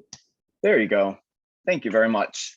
Thank you for the introduction, and I'm very happy to be here and going to talk a little bit this evening about the universal value of community foundations to help our environmental allies. And so to start off, I'll give a little bit of history of our foundation, talk a little bit about what a community foundation is, because although we're sort of around and there are thousands of community foundations across our country, we all are a little bit different and sometimes find that people don't really know who we are, and then want to celebrate some of our successes over the past year, especially with regard to environment. So to get started, let's talk a little bit about our history. We have been around a little over 50 years. We were started through the vision of the late Ralph Richards. He was the founder of our Clearwater Savings and Loan, and he was a known civil rights champion and humanitarian. We got our start with the creation of a trust agreement and the support of a variety of organizations, trust departments throughout the community. And we got our first gift in 1969 for $150 to cover our operating expenses. So who is Pinellas Community Foundation? We really are a charitable foundation that offers support and resources to nonprofits. And we work with people in our community to make Pinellas County a better place for everybody. We are a not-for-profit. We have a board of governors of 15 members that are all residents of Pinellas County, and they have a wide-ranging experience and expertise, everything from charitable giving to nonprofit management, community development, investment strategy. But beyond our regular board that operates like any board of directors for a nonprofit organization, we have the oversight of 11 trustee banks in the community who take care of everything from financial oversight and investment management to making sure we have diverse community representation on our board. As a community foundation, we support a variety of things in the community, and our donors over the years have helped us support everything from the health and well-being of youth, families, and older adults to environmental stewardship, historic preservation in the community, college scholarships, arts and culture, hunger and homelessness, and disaster relief. And our funding comes from our permanent endowment and that has been carefully invested over the years and from a variety of gifts that people have given us, both living donors and those who have bequeathed gifts to the foundation over the years. And we have a membership program that people can join and provide support. We have over 200 members in our Giving to Humanity Fund, and their gifts range from $25 to $10,000. So donors of a variety of sizes can support the things that matter to them in our community through our community foundation. Over the past 18 months, we've been involved in a variety of activities, helping our community through the COVID-19 issues. We've had a variety of funds that have been launched through the foundation, but all of that work has been done in partnership. It's been done in partnership with other nonprofits, citizens from our community, local governments. That is how our community foundation works. We work in partnership with other people. We can't go it alone. Nobody in the community can go it alone. And with the help of our community, we've been able to provide over $20 million in support to community organizations to address the issues of COVID-19. So what about our environment? Our community foundation has had an environmental stewardship fund for a number of years, and donors have helped us support environment and conservation organizations from throughout the Tampa Bay area. We are a community foundation positioned in a unique coastal community, and we're also very appreciative that our Florida Gulf Coast Hope Spot draws attention to our most critical environmental assets. We all know, and we were drawn here for some reason, and most likely it was something related to our environment, our coastline, the beautiful place that we live in. But everything that we do in our community it has an impact in our environment. And our environment is key to the health of everything from our livelihoods to the way that we live our lives. And so that's one reason, and a critical reason, why our community foundation cares so much about the environment. So let's talk a little bit about success in the past year. There were many, many people involved in the Gladys Douglas Preserve project. Through that, the Gladys Douglas Preserve was a 44-acre and is a 44-acre area of our property, named for its late owner, the beloved Dunedin philanthropist and businesswoman Gladys Douglas, who ultimately wanted her property to become a preserve, but that was not stated explicitly in her will or her trust. So when she died and it came available, it was available for development, and it took a huge concerted community effort to be able to purchase that property. And so the final asking price for that for conservation was $10 million. our local government, the city of Dunedin and Pinellas County, were able to put up $5.5 million. But there was still a great $4.5 million necessary to be raised by our community in order to secure the property. And as a community foundation, PCF got involved to help organize the fundraising, to bring together a diverse group of organizations that were really important to the effort to save the property, including our Sierra Club, our Suncoast group of our Sierra Club, the Pinellas chapter of the Florida Native Plant Society, Blue Green Connections, and very important to the project as well was the Save the Douglas Hackworth Facebook group that Nicole has created and run. And it's important, the preserve is critically important because it's adjacent to Jerry Lake, and which is another piece of about 60 acres that hopefully we'll be able to have assembled the dollars soon from additional donors to help preserve that as well. But being close to Jerry Lake, that's important because that's a pristine lake. It's a beautiful habitat for birds and fish. If you've had an opportunity to get out there, you see just how vibrant that beautiful lake is. But it's such an important part of our floodplain and so important to preserving our natural flooding defenses in the community. When I was with the United Way of Pasco County, just one county north of here, I spent many hours in the Emergency Operations Center and as part of the community response dealing with multiple flood issues. And a lot of that can be attributed to the human development and recontouring and filling land, all the way down to having the brick walls that surround neighborhoods sometimes contain floodwaters so that water couldn't escape and ended up flooding households and creating a variety of issues. So being able to preserve our natural floodplain and leave things the way they should be is incredibly important to our natural defenses. So being able to save the property that's adjacent to Jerry Lake is so critical, not only to the environment, but to the health of that lake as well. So why was the Gladys Douglas purchase a significant success for our community? It really was because it was a true public-private partnership. The ability to have our local governments involved in providing funding, but then there were over 1,100 unique donors that contributed to the campaign and to the project. The entire project was about partnership. It involved citizens, environmental organizations, governments, and media in the work that was going on. Involved media, we had 9 media outlets that regularly covered stories about the Gladys Douglas Preserve. Our Tampa Bay Times was always creating articles, was present at community meetings and continued to highlight the needs to save the property and it's in our progress along the way. And I credit our media in a great way with helping to help the community know how important this project was to raising the dollars necessary to secure the property. But also strong social media was important as well. And the Save the Douglas Hackworth property, the Facebook page helped thousands of our citizens stay up to date on the progress and the needs of what was going on with the property and ways that the community could reach out and provide help as well. So it's not always just about raising the dollars, but having the media and the voice to convince our community of the necessity of saving our important environmental features is absolutely critical.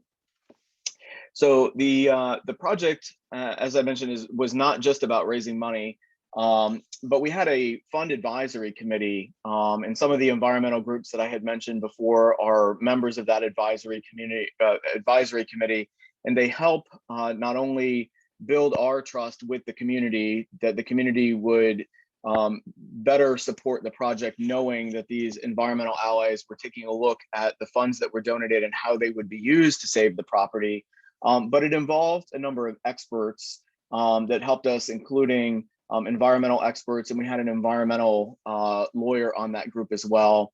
And that collaborative work made sure that the gift agreement for us as a foundation to be able to convey our $4.5 million to the city of Dunedin was able to contain the right kind of language to preserve and conserve the land there and mitigate impacts to the property.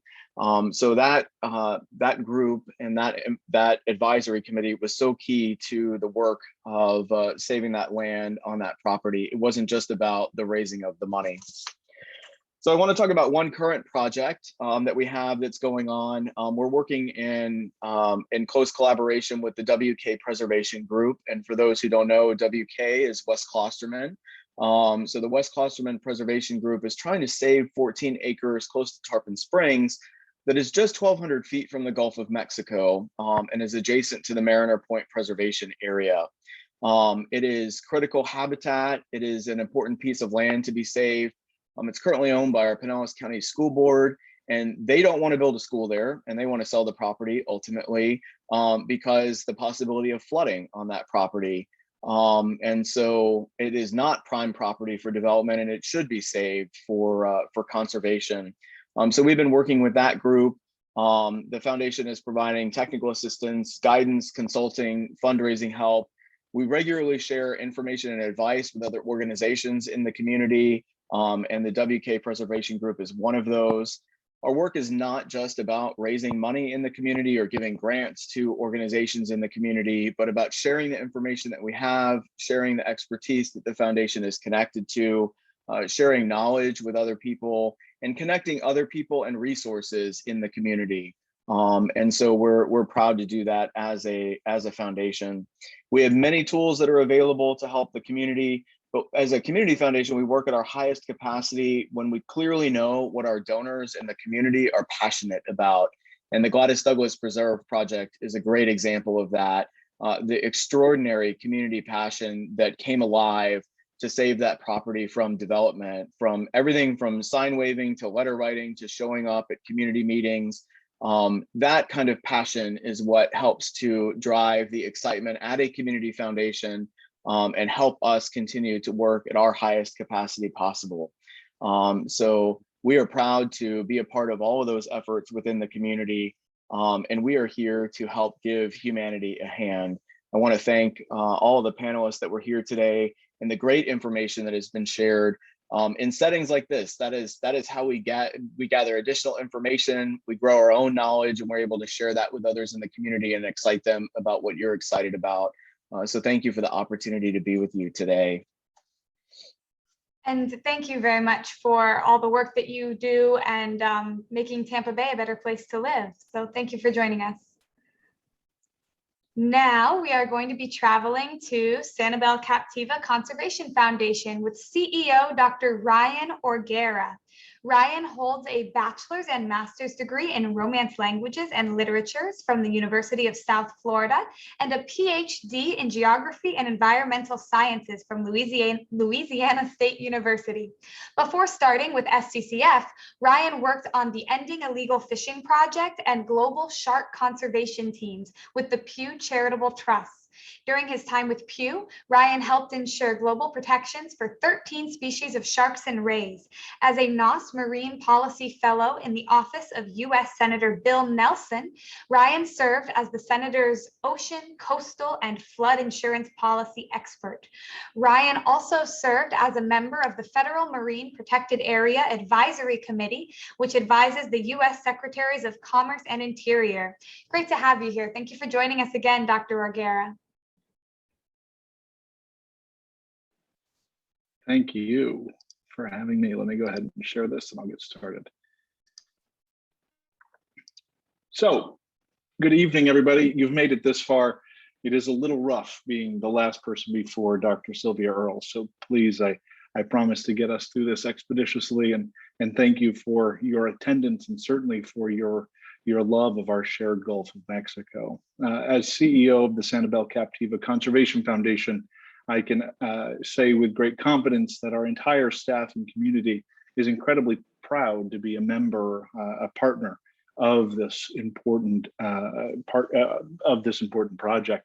What's so important, I think, about hope spots in general, and this is certainly something that Dr. Earle can expand on much more eloquently than I can, is the focus on hope. I think what we all need to realize, and which we all do, those of us who work in conservation, is that we can really get bogged down in the failures and the sadness of environmental politics and policy. There are a lot of failures, and there always have been, but there always is hope that we can do better. And thankfully that hope exists. Otherwise, frankly, what is there to fight for? SCCF, the Sanibel-Captiva Conservation Foundation, started in 1967 and was integral to the start of the city of Sanibel in 1974.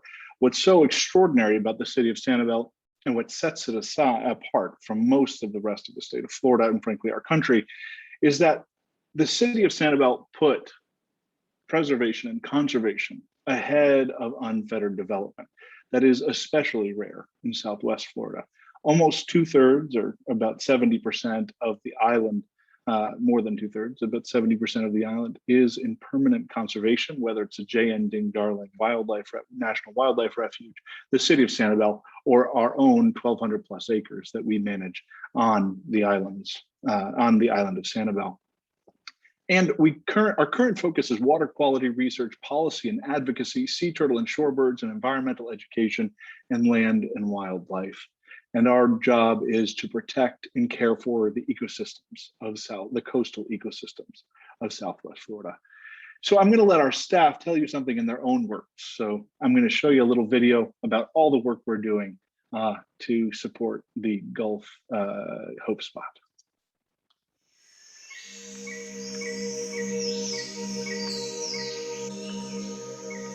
For the past 20 years, I worked for the City of Sanibel on water issues.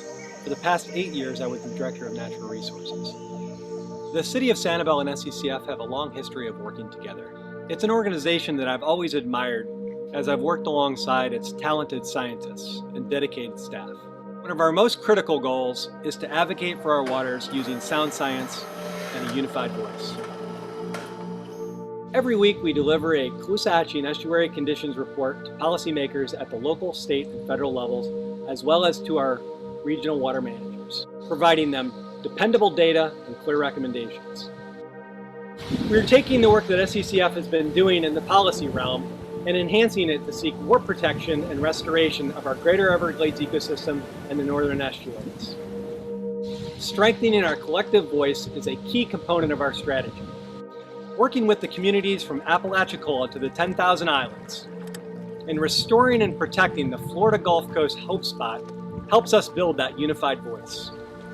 SCCF's Native Landscapes and Garden Center helps people understand what they can do in their own backyards to support wildlife and protect water quality.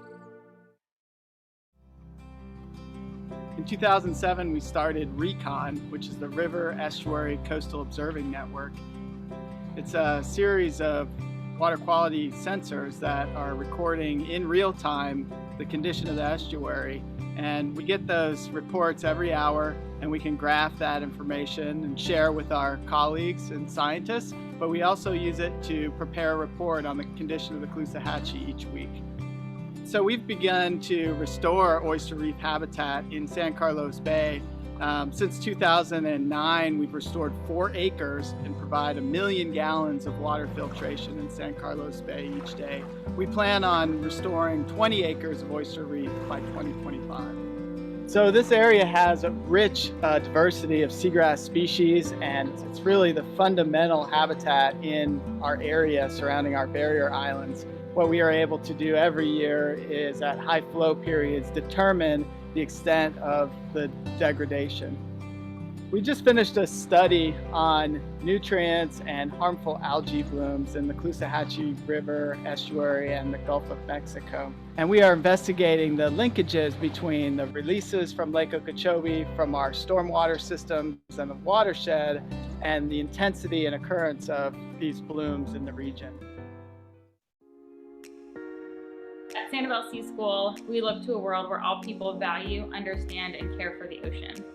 Our mission is to improve the ocean's future, one person at a time. The mission of the Florida Gulf Coast Hope Spot really aligns with our mission because we can allow kids to fall in love with the ocean so that they grow up wanting to protect it and advocate for it. With the COVID-19 pandemic, we've adapted our normal programming to offer smaller group classes that involve social distancing, health screenings, and wearing masks inside. But we've also actually shifted to offer more homeschool groups and family private programs so that family groups or groups that have already had contact with each other can have meaningful ocean engagement together in a safe way. This spring, we're super excited to launch a mobile science lab that will be used in our landlocked programs. But the mobile science lab will help us promote more equitable break down those barriers to allow these kids to have those hands-on experiences in the ocean and grow up to be young ocean advocates.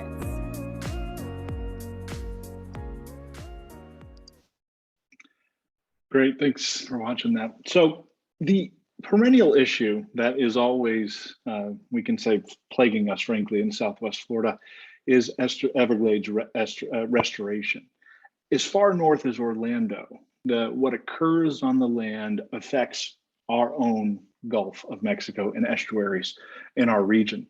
And I think it's especially important that I bring your attention to something that's happening right now that is very complicated. You are certainly not meant to understand what you're seeing here, but what is being rewritten at this very moment with the Army Corps of Engineers is what's called LOSUM, or the Lake Okeechobee System Operating Manual.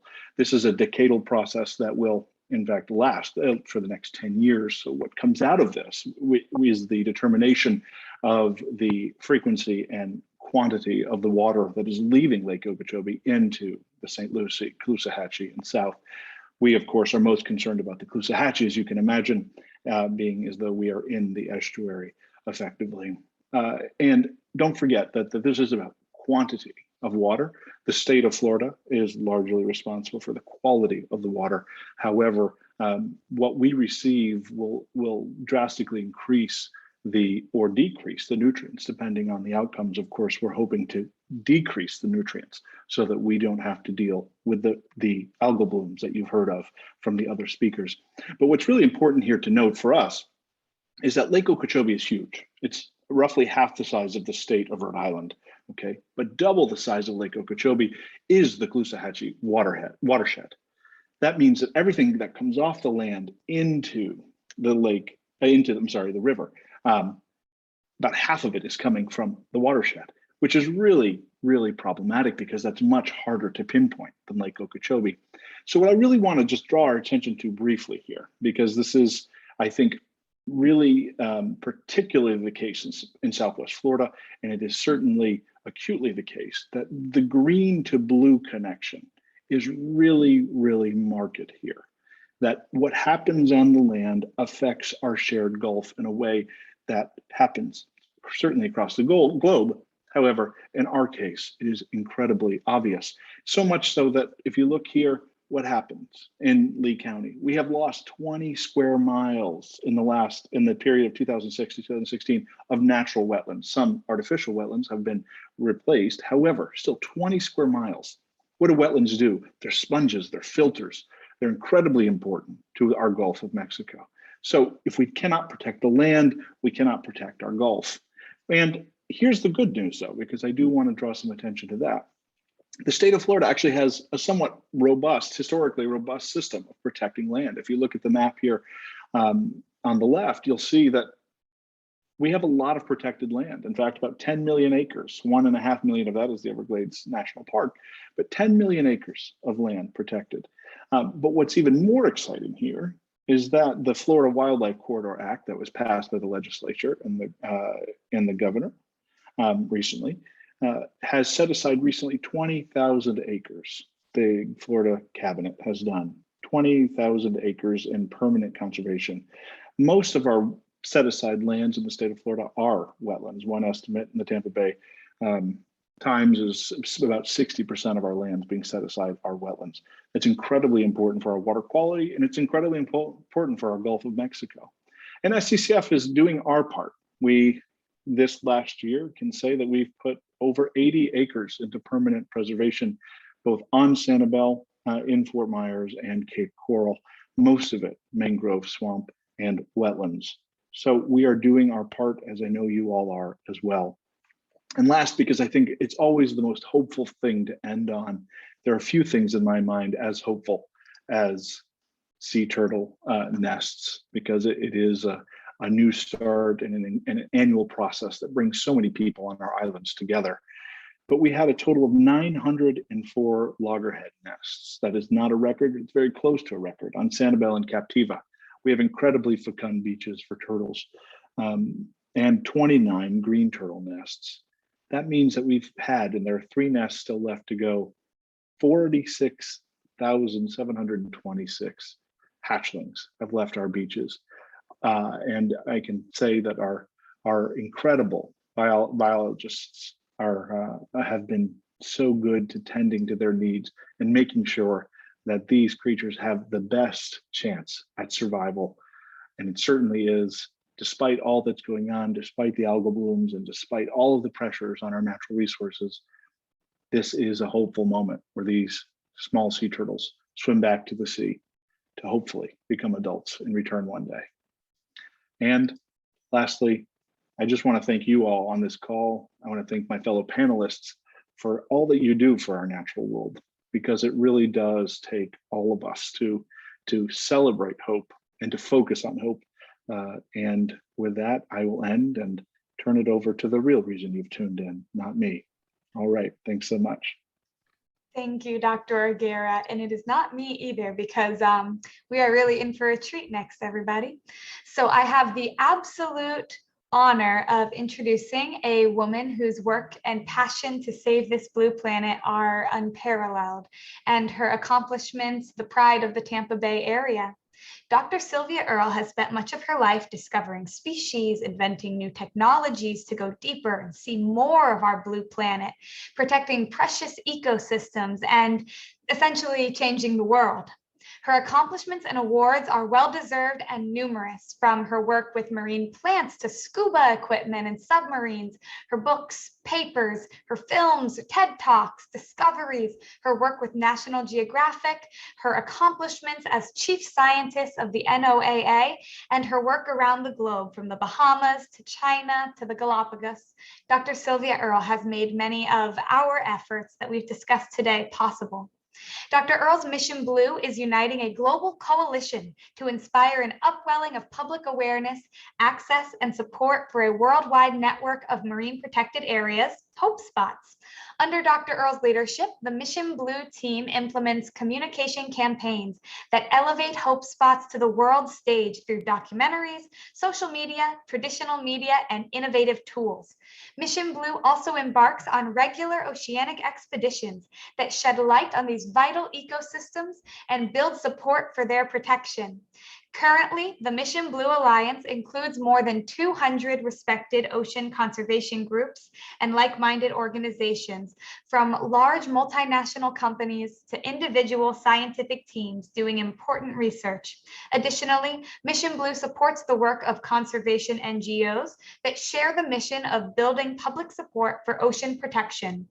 With the concerted effort and passion of people and organizations around the world, Hope Spots have become a reality and formed a global network of marine protected areas large enough to restore the ocean, the blue heart of the planet.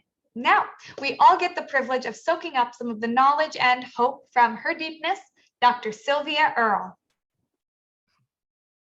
Thank you, Paige. I'm really honored to be a part of this discussion today and the prior gathering of the kids.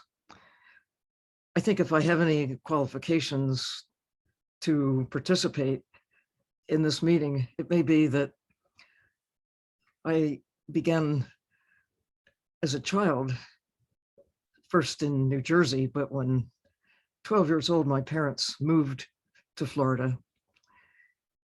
And I fell in love with the land and the sea and have been in love with it ever since. And my home, it was my parents' home, is based in Dunedin. And it is a tiny speck of blue, green.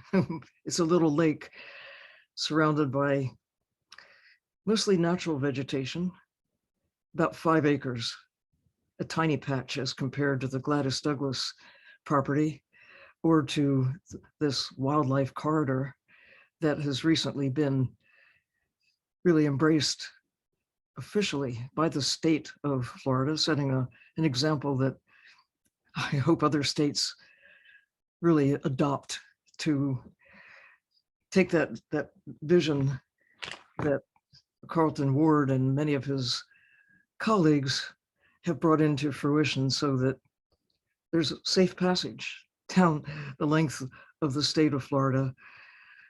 And I'd love to think that we could do something similar for the ocean. We have made more progress with respecting wildlife on the land and wild places. Globally, about 15% of the land all around the world is safeguarded with parks and reserves. It's not nearly enough to safeguard planetary functions like the carbon cycle, the water cycle, the underpinnings of what makes Earth hospitable for all of life as we know it, ourselves very much included. But as compared to what has been done for the ocean, we're doing a better job on the land. As of the turn of the century, 2000, a fraction of 1% of the ocean had protection comparable to, say, a national park. Already, the National Marine Sanctuary Program had begun to scale up protection in this country, but most marine sanctuaries really do not protect all of the creatures who live within the area designated. They're managed areas. They're not protected areas, not really. I had the pleasure of having dinner with then President George W. Bush when part of the Pacific Ocean had been proposed for what would be the largest area of ocean safeguarded on the planet at the time. This was the Papahanaumokuakea Marine Reserve, a national monument subsequently. But at the time, President Bush was not aware that even within the sanctuaries, fishing, commercial and sport fishing, was allowed. And he said, notably, well, why do they call them sanctuaries then, if you can go fishing there? Well, he loves to go fishing personally, but he understood that there's a difference between the kind of protection that we give to national parks, where even the birds and the animals, generally speaking, the mammals and the reptiles, amphibians, and even other forms of wildlife are protected. But in the ocean, fish are considered more commodities than as wildlife. It's a discrimination, if you will, against fish. They still are regarded as something that is fair game, if you will. But that is changing. It's changing in part because of the concern about the loss of diversity, the loss of wild things on the land and in the sea, and the direct connection to climate. We understand now the importance of protecting trees, intact systems, old growth forests, mangroves, marshes, and now extending into seagrasses and even kelp forests for capturing carbon, sequestering carbon, the biological role of the importance of, in terms of safeguarding and restoring safe planetary limits with respect to climate. But what about the ocean wildlife just beginning to come to grips with blue carbon? An International Monetary Fund study released at the World Economic Forum in 2020 suggested that there's a value, blue carbon value, to whales, just whales, of more than $1 trillion in carbon value. There are other values that people care about for whales that is not included in just their blue carbon value. But if you just take that with respect to climate, the value of whales, and also the fact that they give nutrients back that power phytoplankton, that feed the small zooplankton that the small fish eat, that the bigger fish eat, that ultimately are food for whales. What about sharks? They've declined by 90% throughout the world. In the Gulf of Mexico, one of the most common sharks, the oceanic whitetip, is now down to perhaps as many as 1%. And that's happened since the 1980s. We're really good at catching and marketing and consuming ocean wildlife that we call seafood, should call it sea life, wildlife, and realize that there is a value beyond what we take to market, a value beyond, pounds of fish or shrimp or whatever. And considering recognize the value of seagrasses for their oxygen generation and carbon capture. But seagrasses need manatees, seagrasses need turtles, seagrasses need the fish. They need the clams, they need the oysters, they need a complete system. Imagine a forest without birds. Imagine a coral reef without fish. Well, we've lost a lot of birds, and we're beginning to take serious action to protect wild birds with international treaties and with safeguarding, with people who wouldn't think of commercially taking ducks and geese or songbirds to market in the 21st century. But we have yet to extend that same attitude of value to the wild equivalent of songbirds and other birds on the land, to fish in the sea, or the other creatures that we take to market simply as something to eat, as a choice, not truly so much a need, although some people do rely on wild animals from the land. It's called bushmeat, and now from the sea, that are taken similarly. Some really rely on wild creatures from the sea, but for most of us, it truly is a choice. We need to safeguard at least corridors in the ocean, to have places that are fully protected, and not just where some things are protected and some things are not. So by 2030, there is this vision, this goal of embracing at least 30% of the land and all of the wild creatures within that 30%, about a third. Imagine, it doesn't mean that 2/3 is up for grabs. You can strip the life out of 66% if you keep the remaining part intact. No, it means we have to embrace all of the land with the ethic of caring, a compassion for the creatures who live there, who make our existence possible, and extend it into the blue part of the planet as well.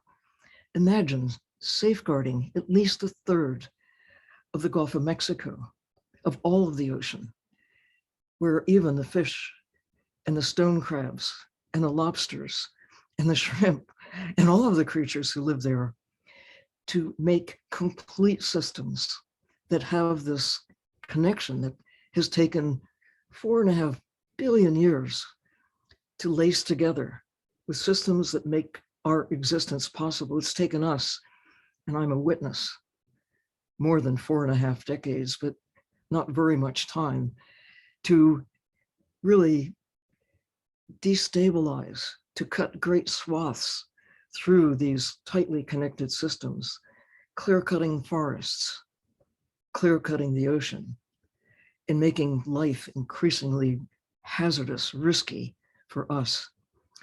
And I was particularly moved by the students, the kids who spoke just prior to this panel, because think about the next 10 years as they become adults and take their place in society, in a world that will drastically change one way or another. I personally have witnessed change in Florida, in Pinellas County, in Dunedin, going back to the 1950s. When my parents moved there in 1948, I went to Dunedin Junior High School. I went to Clearwater High School when Clearwater had clear water. I went to St. Petersburg Junior College when it was a junior college with about 600 students. Now, think of how many students are associated, we're talking thousands, with now the St. Petersburg College. I went to Florida State University and I did graduate work at the University of Florida. I spent 10 years looking at the Eastern Gulf of Mexico, doing the research that led to my PhD on the marine algae of the Eastern Gulf of Mexico. And I'm still invested in that work.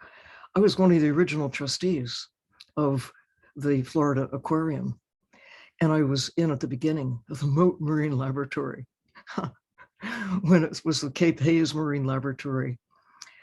Eugenie Clark, the shark lady, took me under her flipper when I was still a student at Florida State University and served as a mentor for me. She, a woman with a family, and yet taking on a career as a research scientist and starting this phenomenal place that is now the Moat Marine Laboratory.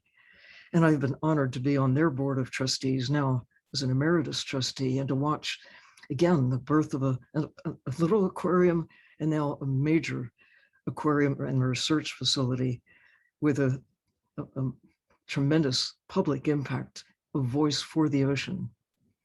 Well, and of course, as chief scientist of NOAA, I had a special interest in what was happening in the Gulf of Mexico. I've seen the loss of the mangroves, of the seagrass meadows, and certainly of the fish and other wild species that once occupied a much greater role in terms of filtering the bay and causing health to the system. Our impact on depleting the oysters, depleting the crabs, depleting the on a commercial basis, taking the clams out of Tampa Bay. That was, I watched it grow as an industry, and I watched the decline of the creatures who made it an industry. Look, why am I an optimist? Because here in the 21st century, we know what could not be known when the decline of the planet began to have such a serious impact that we are now in a new geological age called the Anthropocene. I have my roots in a time before geologists say that our impact is written in stone, with the nuclear explosions that have a permanent place in the geological record, in the burning of fossil fuels that have a permanent place, and the production of plastics. I am a part of that generation who comes from the pre-Plasticozoic. And now most of you who are listening live in the age when plastics are a part of our society, part of the air we breathe, the water we drink. That so much of these synthetic materials have been released into the environment, we'll never get them back. They're in the geological record, our mark, geologically written in stone. So the positive part, the superpower of knowing. Imagine if we did not realize how much we are changing the natural world. Imagine if we were oblivious to what is causing climate change. Imagine if we were not able to measure the decline of wildlife, the loss, the changing chemistry of the planet, the changing temperature of the planet, or to make the correlation between our impact and the changing world. But now we know, the kids know, all of us need to be mindful of what we have done, are doing, and how we individually and together can go from causing a change in the nature of nature in a negative way, on our watch in the next 10 years to go to recovery. We know it's possible. Why? Because on my watch, I've seen more turtles than were around when I was a kid. Traveling down to the Florida Keys in the 1950s, I passed restaurants that had turtle steak on the menu, turtle soup, turtle in zillions of different ways, and went down to Key West and saw the captive turtles that were just ready to be taken to market. It doesn't exist anymore. We don't kill turtles. We save their nests. Well, turtles are still eaten in some parts of the world, and the eggs are still consumed. But generally speaking, there's been a change of attitude. We used to kill whales on an industrial scale. That doesn't happen anymore. There are more whales today than when I was a child, but there are a lot fewer tuna and lot fewer grouper. When we stopped killing Goliath grouper, their population began to recover. I'm really sad that as of this moment, the state of Florida is opening up the sport killing. Imagine killing Goliath grouper for the fun of it again. That is just so wrong. I am still positively optimistic about what is now possible, because I know we can individually and especially when we work together. I love the fact that Pinellas County, that you have this group of individuals and organizations to fund conservation. And around the world, there is this collective move countering the collective pressure to consume forest, to convert the remaining natural old growth and even recovered areas into human purposes. But it's that superpower of knowing and the positive actions that when we do care and come together, we can see recovery. And nowhere is that more evident than right there in Pinellas County and in Dunedin, where two of my children were born, where I still see a trend toward replacing lawns with natural growth, of embracing nature with true respect, of restoring the converted systems into better systems. And just this gathering today is a milestone of hope. I will now happily turn this back over to Paige and to this panel. And I would love to hear questions that are forthcoming. It's been an education for me to hear from all of you more reasons for optimism, certainly more reasons for hope.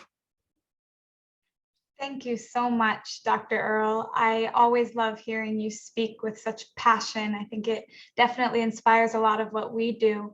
And I spend a good portion of my everyday educating about Goliath groupers. So I really appreciate the sentiment that you included today on that.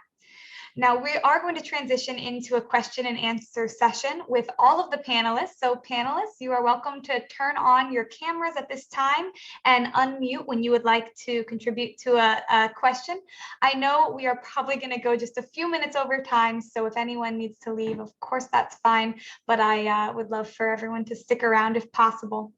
These questions are going to be selected from viewers today, and we're going to start with one from Rosalind. It's not directed at any one panelist, so anyone is welcome to jump in, but some of our panelists who work in a lot of educational and youth outreach will be able to probably speak to this. Rosalind asks, how do you get local attendance for environmental art programs?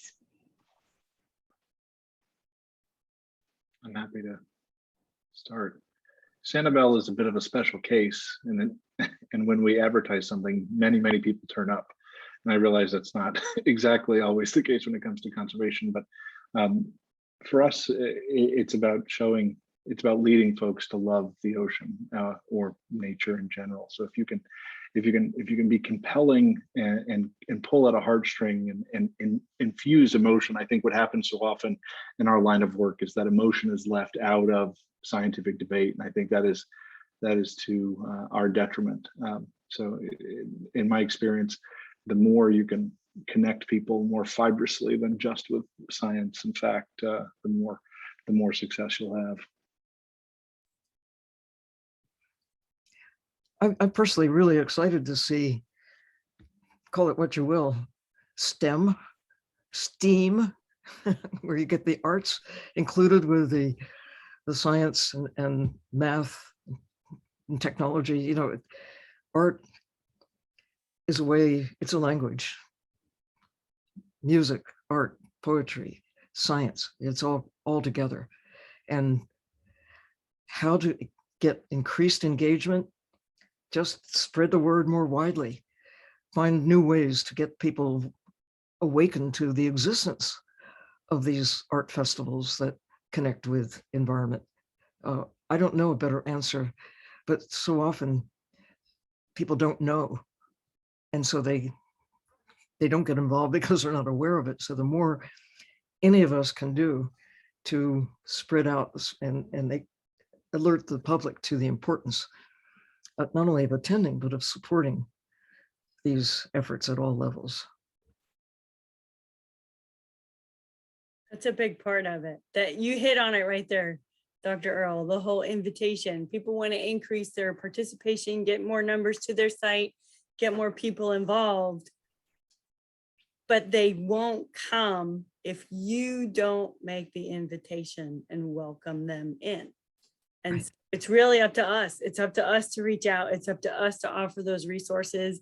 And then when you have, even if it's a small handful, I know Sanibel said, you know, just like the rest of us, we had to go to small family programming for 2020. But you don't know, that one person in that family of 4 could be that one key person that's going to go and spread your story like wildfire. And if you can relate to them on a personal level while they're in your presence and share your stories, share your experiences, share your passion, that goes a long way besides, you know, worrying about the science or the statistics behind it all. You can work that in later. Wonderful. I think we're going to move on to a question from Mike. And this was answered in the chat, but I thought it was a really important question. I just wanted to answer it here as well. Mike asked, aside from Piney Point, what are the normal major contributors to red tide? Fertilizers, stormwater runoff, carrying oils and gases, or other?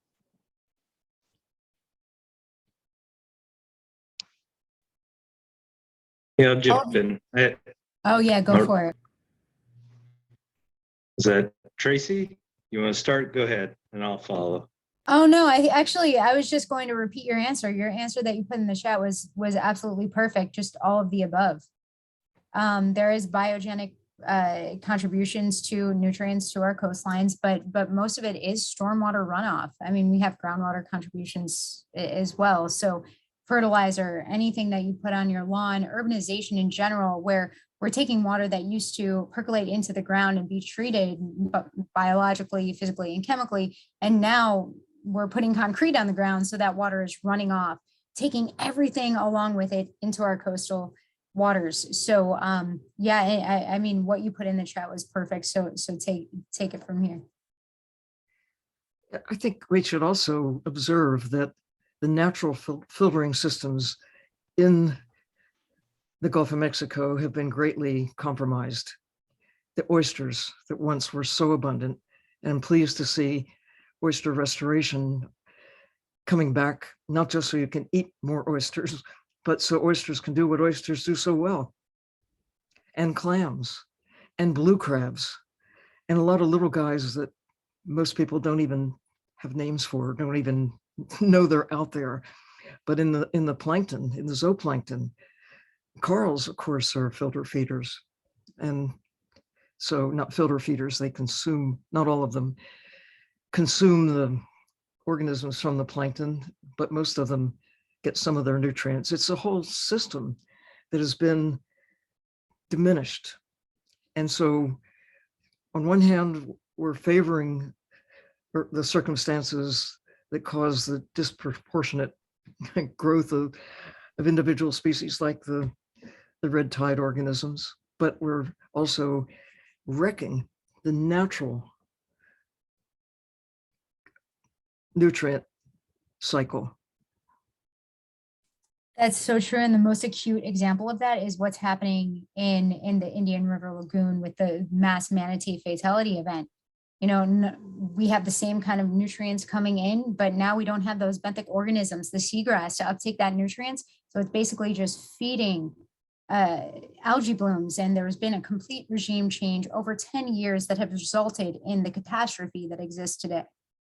Unintended consequences. Yes. Could not imagine, or even now, that taking mullet out of the ocean could have an impact on the state of, but I mean, it seems logical once you understand that everything does connect and you really see it. But it's hard when you have developed a taste for blue crabs and oysters and clams. You say, oh, it can't possibly make a difference. It's just my little bite out of the system. But times the millions who now are taking bites, it does have a huge impact. Like you're mentioning, part of the solution is rebalancing, restoring the balance of the ecosystems of all those lost species that are, providing ecosystem services that go beyond just their place in the food chain. It's really how the system works and rebalancing it towards a less human-dominated system. I mean, what's so frustrating in Southwest Florida is the rate at which we're developing in Lee County and Collier County and Charlotte is really alarming. But I think what is especially frustrating to me is that we have many elected officials who talk about being water quality champions and completely ignore the importance of wetlands and sign off on taking out cypress heads and beautiful marshes for just another shopping center. And I think that the disconnect between the importance of the wetland, and I think I probably say this incessantly, but wetlands really need a PR team. And I'm trying to be that in Southwest Florida, but I need all your help. But that connection is not abstract. The connection is direct. And then we spend billions and billions of dollars creating artificial wetlands. Why didn't we just leave the original wetland intact? It is an incredibly frustrating cycle that we seem to be stuck in. It's the blue-green connection, as they say. Wonderful. Actually, Dr. Orgera, I believe you answered this in the chat, but again, I wanted to make it known here, and this might be the last question we have time for. If your question isn't answered today, we will try to get those answers out to you via email. This listener asked, what advice can you offer to other environmentalists and community members that want to preserve land and aquatic areas? Sanibel is such a fabulous conservation story, and of course, other panelists, you're welcome to chime in as well. Well, I can say this, Sanibel is, and it's not just because I live in this region, Sanibel really is a special and an irregular story that honestly at this point, unless it's a new development, you really can't expect to achieve what Sanibel has achieved, because unfortunately it started in the 1970s. So many places like Pinellas County is already so developed, but that doesn't take away from the importance of protecting those spaces that are left.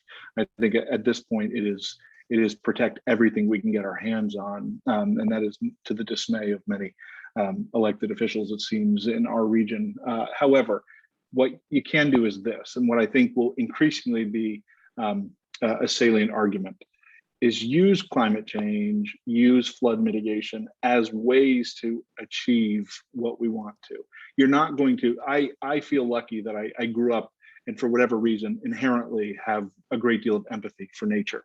I don't expect everyone to have that. I want to lead people to it, but we can't expect that. So if we can use other arguments like economic arguments, like climate arguments and flood arguments, if we can get to the same endpoint, and not all conservationists agree with me, but I believe that is the most effective way in Florida to get what we want. Because if you live next to a wetland, as odd as it sounds, the flood mitigation it provides is extraordinary, right? No one thinks you live next to a wetland, you're more flood resistant, but you are, because it's a sponge and it does an incredible job. So use that. On Sanibel, we are an incredibly vulnerable and frankly dangerous place to live. However, because of all the land protected, we get incredible discounts on our national flood insurance program, right? Those are reasons why we should protect these spaces that I think you can make that argument to anyone of any political stripe. Who doesn't want cheaper flood insurance? Here's a way to do it, buy some wetlands. So that's my thought. I think you should start in your backyard. If you have a backyard, if you don't, think about your community. Think about planting trees, native trees, trees that belong where you're planting them, and work with your locally, but expand it as far as you can with your votes. There are laws on the books that were made when the world was a different place, when it was okay to take large quantities, or seemed okay, large quantities of ocean wildlife. And we now have subsidies in place that reinforce that concept of the ocean we can take as much as we want, and no problem, or clear cut as much of the land as we want, no problem. But now we know. And make an example, or share your view. My mother made headlines in the Wall Street Journal. My mother, Dunedin resident, who planted wildflowers, who planted native trees, native vegetation, did not have a lawn. And while she was visiting out of the country, out of the state, city of Dunedin came in and mowed the north end of the little lake because neighbors had complained that it looked like weeds to them. And she made a point of saying, well, it's xeriscaping, we're in a water crisis. Well, we shouldn't be, but that was the thought, that we need to work with nature. And instead of, well, not only did she make headlines in 1989 for her stand about planting natural, instead of having a lawn, having a garden of natural vegetation, it did get some attention. One of her neighbors put a sign on what had been his lawn. It said, "Mow, no mow." And he explained he got his Saturday mornings back. He didn't have to mow the grass anymore. And he had bee-friendly, bird-friendly vegetation instead of what looked like a golf course in miniature.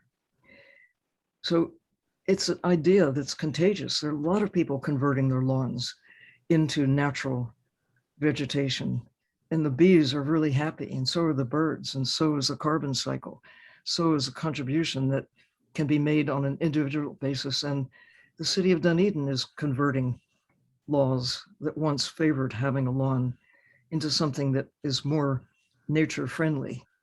And we can make progress. Sometimes you have to stand out as what seems like a radical in your community, but it's okay if you're doing the right thing. Good trouble, as John Lewis called it. Good trouble. We can use it for the environment. How about that? Absolutely. And I know I said last time was the last question, but we're getting a lot in. I think we're just going to squeeze one more in before we wrap up. I appreciate your time so much, panelists. This is from Mike. Mike wanted to thank everyone. And then he says, with so much evidence out there that we need to change our ways to combat global warming, why don't some of our politicians get it? What more specifically would you all recommend to get the Save the Planet message across to them? Vote the I right don't ones. wanna- I think that's a very important start. And please, someone else start if you want. I don't want to dominate the conversation here, but I do think when it comes to climate change, I actually see it changing in Southwest Florida in front of my eyes. 3 years that I have spent working on Sanibel. When I arrived, I was told, be very careful talking about climate. I, of course, ignored that and I talked about climate. However, it is something that is so widely accepted over the course of these 3 years that I genuinely believe that the argument against the occurrence of climate change is a waning political argument. Does that mean tomorrow we're going to have everything we want? Absolutely not. But I do believe it is a waning political argument. And I do think in the case of Southwest Florida with our politicians, if you make important and meaningful economic arguments, climate will matter. You just have to tease out the pieces that matter. You can't go in and say the climate's changing, my hair's on fire. That won't get you. But if you pull out one piece that can connect with an elected official, that in my experience is the most effective way to advocate. Right on. That whole know your audience is very important when you get a few brief seconds to try and make one message get through. Know your audience and be ready. And I would say exactly that, what's been shared, that you need to connect with your audience and pull in, meet them where they're at. So if you're talking to the community and they're really passionate about health, talk to them about how the environment improves human health. They're passionate about the economy, talk about how it improves the economy. If they're passionate about even faith organizations, you can go in that direction. There's so much that you can connect it to because we're all connected to the planet. We're all on the same planet. And so you just find your way in. I think you guys are all right. But it's really hard to convince a politician when they have a 2 or 4 year reign that they should spend money on long-term impacts.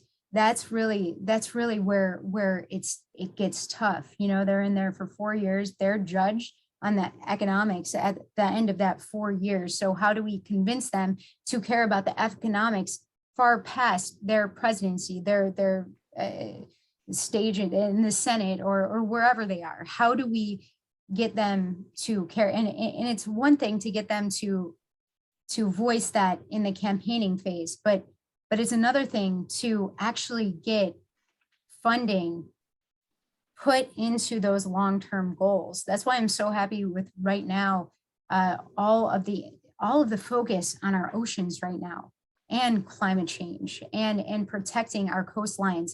And it benefits everybody. You could just talk about the economics of protecting our oceans for climate change, about sea level rise, about erosion, about it bringing in fill in Miami. It doesn't matter, but you're right. Know your audience, but also we have to do a better job of talking about those long-term impacts and not just the short-term goals. So I absolutely agree, Tracy. And I think what we do have though in Florida, unfortunately we have this, but this will always present policy window opening, is hurricanes. Every time we have increased hurricanes, you always have a brief opportunity to try to affect change in that system of rebuilding, in that system of rethinking those small windows. And I think take advantage of those, use every disaster to your advantage as a conservationist, right? So. And realize that we need to put a different value on nature. Fish have a zero accounting base. They're free. It's like having a grocery store with no checkout. You just go in and take.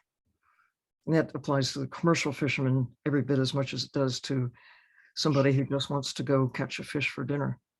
And it's distorted the real cost of what we're extracting from the ocean. And take the recent big pollution event at Piney Point. Who pays for that? We're not properly accounting for the cost of the bad things that corporations are doing, or that we as individuals are doing when we throw something away, quotes, as if there is an away. So when we talk about costs and accounting, we need to get real about what we're really talking about. What's our existence worth? And start from there. What does it take to restore health to our life support system, Earth, the living Earth? And these, somehow finding those individuals with power, whether it's heads of corporations, school teachers, those in Congress, mayors of cities, whatever it is, to bring them on board with moving in the right direction, the consistent direction, these waves of understanding that we have to protect the natural systems as if our lives depend on it, because they do. Absolutely. And on that note, I think I have loved this discussion, probably one of the best I've ever been a part of, but we are past time. We are out of time for today. I want to take one final moment to say thank you. Thank you to all the panelists for sharing so much knowledge and for the work you're doing with the organizations for tomorrow. Thank you, Dr. Earle, for sharing your wisdom and for being so generous with your time and for joining us for this discussion. Thank you to everyone at Mission Blue. Thank you to the rest of the board of Blue Green Connections, Tracy Tippin, Vicki Love Tippin, Nicole Matthews, Sharon Kemp Gonzalez, and Angelique Reiling for their hard work organizing this discussion. And finally, thank you to all of you who have tuned in to do your part as citizens to keep this planet, our oceans, and our hope spot beautiful. I hope we all leave this event fueled with a renewed passion and vigor for this work, filled with hope for tomorrow. Thank you so much, and I look forward to seeing you at our next event. Bye.